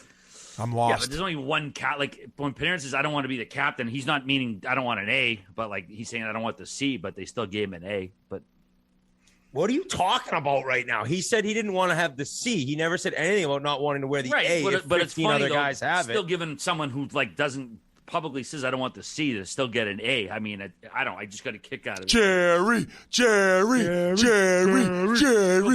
So Biz, I got to go back to Roy Kent. So like what happened with the clip on Twitter cut out quick. So what happened after Liam said, Ted Lasso, and you're like, that's Ted Lasso, and you're like, no, that's not him. Like, what was the rest of that?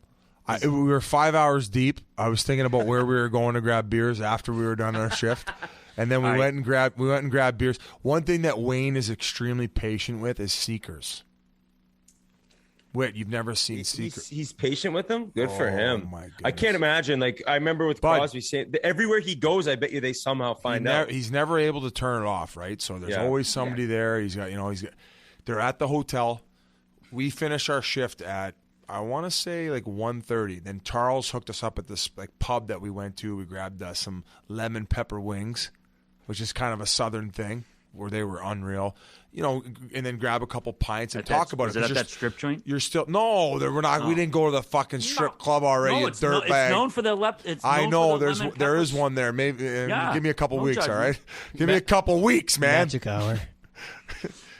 Who's squirting in my fucking Lululemon boxers? Anyway, he hasn't met the bouncer there to set everything up. Exactly. Give him a couple appearances. All right, he'll be there. So we go to this like local pub, and then like we get out of there at like 3:00. We just finished this natural high. We're all having a good time. Ty's with us. Wayne, Anson Carter was there. Liam had to go because he was fucking gassed from carrying that whole the whole shift, and talk of course. And 3:15 in the morning. We're walking out of the pub, and 4 or 5 guys hop out of their cars. They're there with the stuff to sign. And we talk about seekers. There's a difference between a kid getting an autograph to keep it as a collectible. Not a seeker. Their seeker is there to get you to the signature and go put it on eBay and make money. And you could tell he gets the natural frustration, but he's always so kind enough to sign. He does say, I'm only signing one.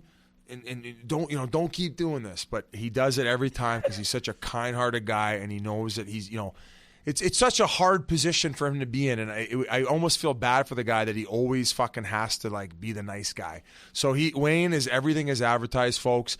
The best guy in the world, even to the Seekers. Yeah, I would lose my patience with those people. Like it's not kids like you said, Biz. It's grown men like trying to make money to buy fucking Pokemon cards or whatever the fuck they waste their money on. You mentioned J.S. I used to play Magic he had cards. his first college golf tourney. What'd you say? He rolled up in a Bentley? Yeah, he did. And then he stepped in a beehive during the. That was the second round. Okay. So the first round, I think he shot 82. There was a clip of him just firing a dart in there. And then the second round, he stepped on a beehive, one of the early holes, I think, and he had to have like the medical person from these college tournaments show up, and he grinded through it. I actually one time, not to make this about myself, I was playing Old Sandwich. I was on the 13th hole, long par 5. I hit it down near the green in 2, but I pushed this long. I hit 3-wood. I pushed this 3-wood. So I'm probably like 25 yards to the right of the green, and it's all this brush. I was over there with my caddy, Andrew Bell, great kid, and we're walking around looking for the ball. All of a sudden, I'm like, oh, and he screams out. Dude, I had stepped on a big hornet's nest. I got stung 20 times. He got stung like 23 all over our heads, our hands. Oh. It was insane. So I actually carry around an EpiPen now because I'm like, maybe I'm allergic because of how bad that was. I finished the round. I parred 14, 15, 16, 17, 18. I was swollen up like a bug or like a bee. That was your flu game, man. Buddy, it was insane. I ended up winning money. I couldn't even feel my hands. That night, I was eating Benadryl. I had my wife count all the bee sting spots all around my head because they were just swollen in areas. Crazy experience. So I understand where J.R. Smith's coming from. I'm glad you made it about yourself. That was an incredible story. Dude, it was nuts. If you were allergic, you probably would have died then. No, I know that much, you know. I know. Would you choose death or birding 14, 15, 16, 17, and 18? Straight shot. That's a nice. I don't want to die, obviously. Like that's. But not I the mean, goal. come on. At least you're going out birding 5 holes. But if I could have birdied the last 5 instead of just parring them with those bee stings, I would have given up golf for a month. Which is basically death for Whit. What a pod. This has been so fun, boys. I had so much fun. Yeah. Oh, the season's back, fellas. Oh, absolutely. A couple more notes, Biz. Crosby to the Avalanche, just over my ticker here. Monday Night Football last week, they were supposed to do a segment or an interview with Sidney Crosby, and it got bumped because of the John Gruden fire, and they had to talk about it right away, apparently, so they couldn't do the Sidney Crosby thing. But this Gruden stuff, man, the fucking NFL can't get out of its own way sometimes. This was obviously orchestrated by, Goodell or whatever. They had this investigation on the Washington team, 600,000 emails, and they get John Gruden, talking stupidly about people, but so how do the people he wrote to reply? Nobody admonished him for it. Nobody yelled back at him. John Gruden gets fired of all these emails. There's more to this, man. It's a clusterfuck, dude. There's got to be so much other dirt in this league that is out there in all these emails, man. Did you follow the story, Whit? I did. I once you see Gruden dropping the hard F-bomb, you knew he was done. You saw this stuff come out and you knew he was going to be gone, and you kind of understand it in today's day and age. But what a wild story. It's, that's 100% a hit was put out on him 100%. Somewhere within the NFL, because the amount of emails they went through and the amount of shit they must have seen is fucking wild for him to be the only guy. And you know what else? You look at the fact of you wonder why Tom Brady didn't want to hand over his phone that time? Are you shitting me? Dude, you don't trust these guys. And Goodell is just he is the most self-conscious, oh my God, this guy. And so Gruden's gone, and a lot of people can't stand Gruden. But the way this all went down, it is a little weird to think. And there had to be people who were panicking when this news broke. And, just to... we're not defending John Gruden's what he said was brutal. It was bad. No, fuck no. Some stupid it was shit. Bad. It was he also dumb. said it when he wasn't even working in the fucking NFL. He was working for a totally different company. So the fact they're firing him from something he said 10 years ago on email, it's kind of weird. Again, they did this whole explanation. What is it? Not explanation. What they just expose. Expose. Whatever. What's it? Made that up? Not expose. No clue. You're not getting any help from me on, right? Investigation. Fucking brain spot. This whole investigation about Washington, who, by the way, is a fucked up organization in professional sports anywhere. I mean, you got the general manager sending topless photos with the cheerleaders to fucking people, but John Gruden's the only guy who did anything bad here. You know what I'm saying? People will respond. No one was like, oh, you can't use that language, John. They obviously agreed with what he was saying because the NFL was like, oh, nobody said anything racist or homophobic. John Gruden was the only one. That's such bullshit, dude. I don't Goodell thinks we're as fucking stupid as he is sometimes because I don't know. He just knows he can get away with anything. Well, that too, because he can do whatever he wants. Dr. Evil. He's protecting those fucking owners, man, and those owners are shady as fuck. A lot of them. Sorry, I get fucking amped up with this stuff. Speaking of Washington, I just didn't want what you said off the hop to get lost in the fact that what he said, it's you can't really defend it. It's okay, and we're not. I mean, we're not. But given where the league is and what they're trying to support and where they're trying to bring the social line to. It's just oh, my goodness. Yeah, I'm not going to lie, though. When he called Goodell and I think it was a new age anti-football pussy. Yeah, that's great. That's a good line. Yeah. Pussy. I'm fine with pussy. That might have been his deathbed right there. No, I think it was Colin. I think it was the hard F-bomb he called him. That's what it was. And Goodell. Oh, he said that towards Goodell? Yeah, he called Goodell the hard F-bomb, and then he called him. I didn't. It's hard reading that stuff, man. It's just like it's and just that's ugly. why he's like ugly. takes it personal. We're like, oh, good, get him out of here. And it's like, yeah, well, like eventually some fucking reporter is gonna dig up a bunch of shit.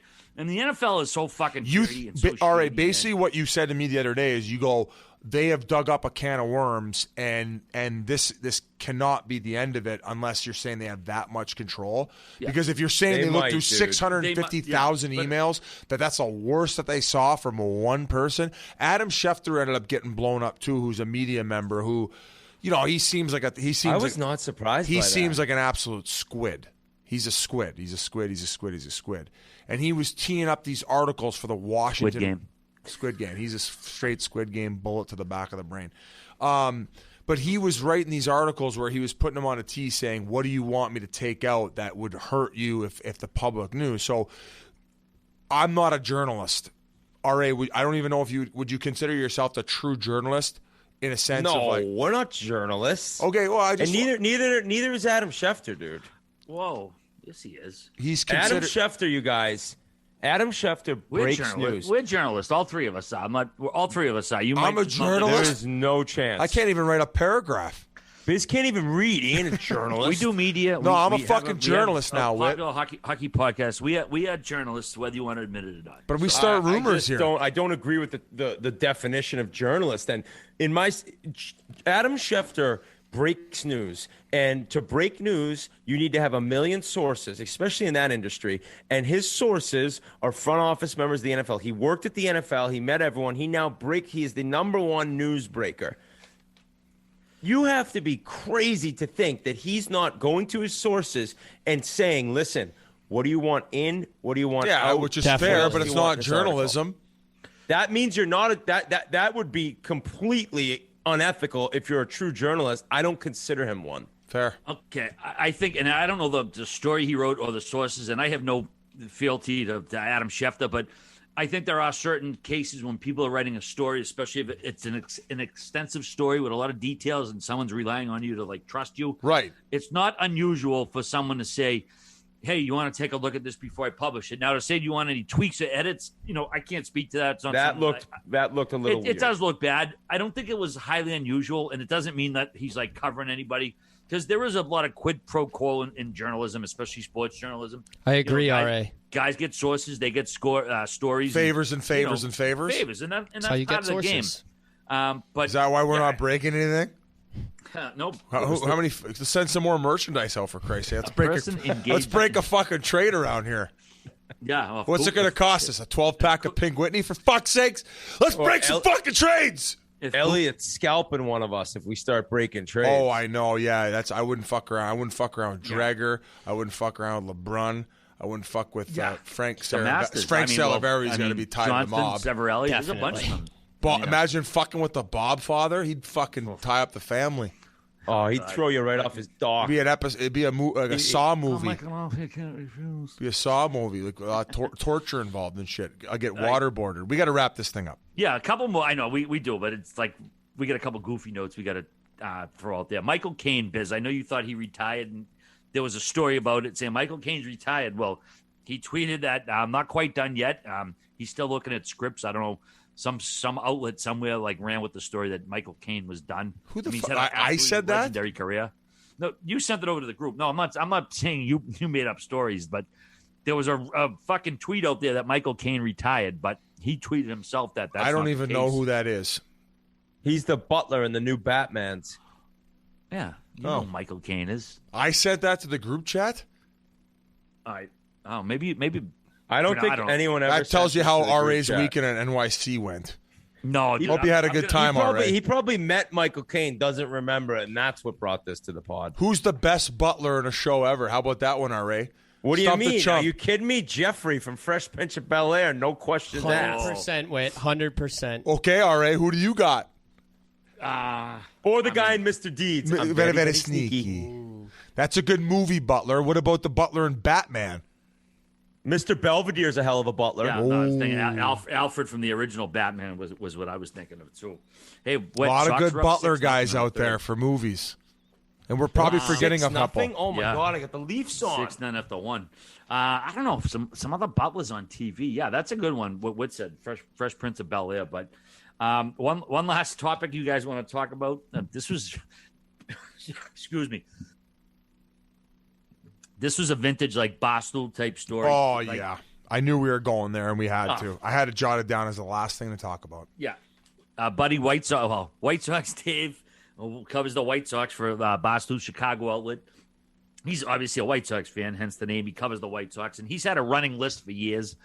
People who are banned from rooting for the White Sox for whatever reasons he comes up with. And he's had John Cusack on the list for a while because John Cusack is from Chicago and he roots for the Cubs and the White Sox. Now, you can, if you're from New York, you root for the Yankees and the Mets. If you're from Chicago, you generally don't root for the Cubs and the White Sox, but he does. And lo and behold, White Sox Dave bumped into him going to the playoff game tonight and told him he wasn't allowed to root for them.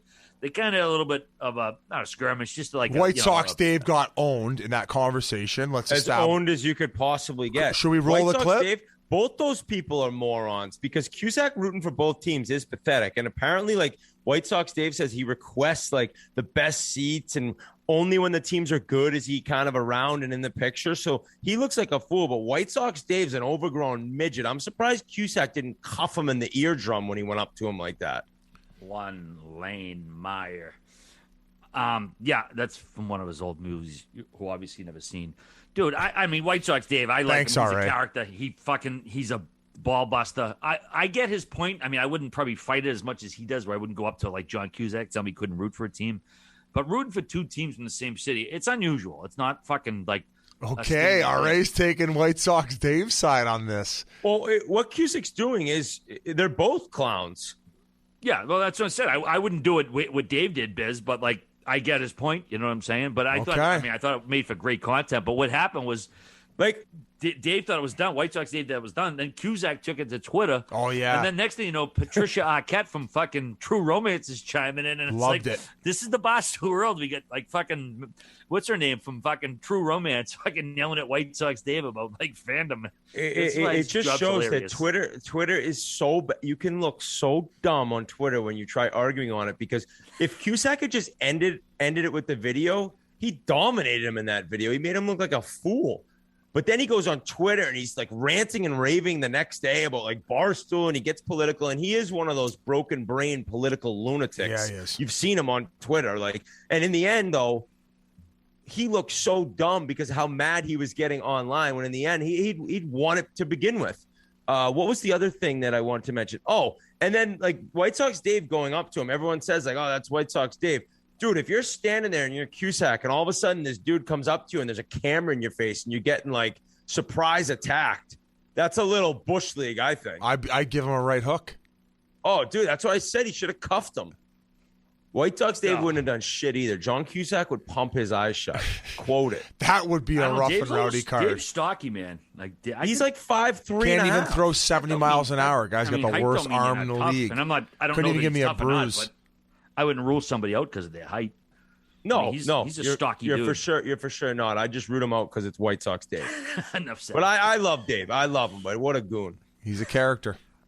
I think that's a wrap, guys. That was a good long pod. We fucking went deep on that. We were going to give you Tom Bussy Martin, but we're going to save that for another pod. Yeah, that needs to be saved.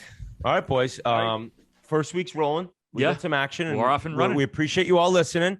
We love it, and we'll be back to you a week from now. All right, Absolutely. Have a great week, everyone. Peace.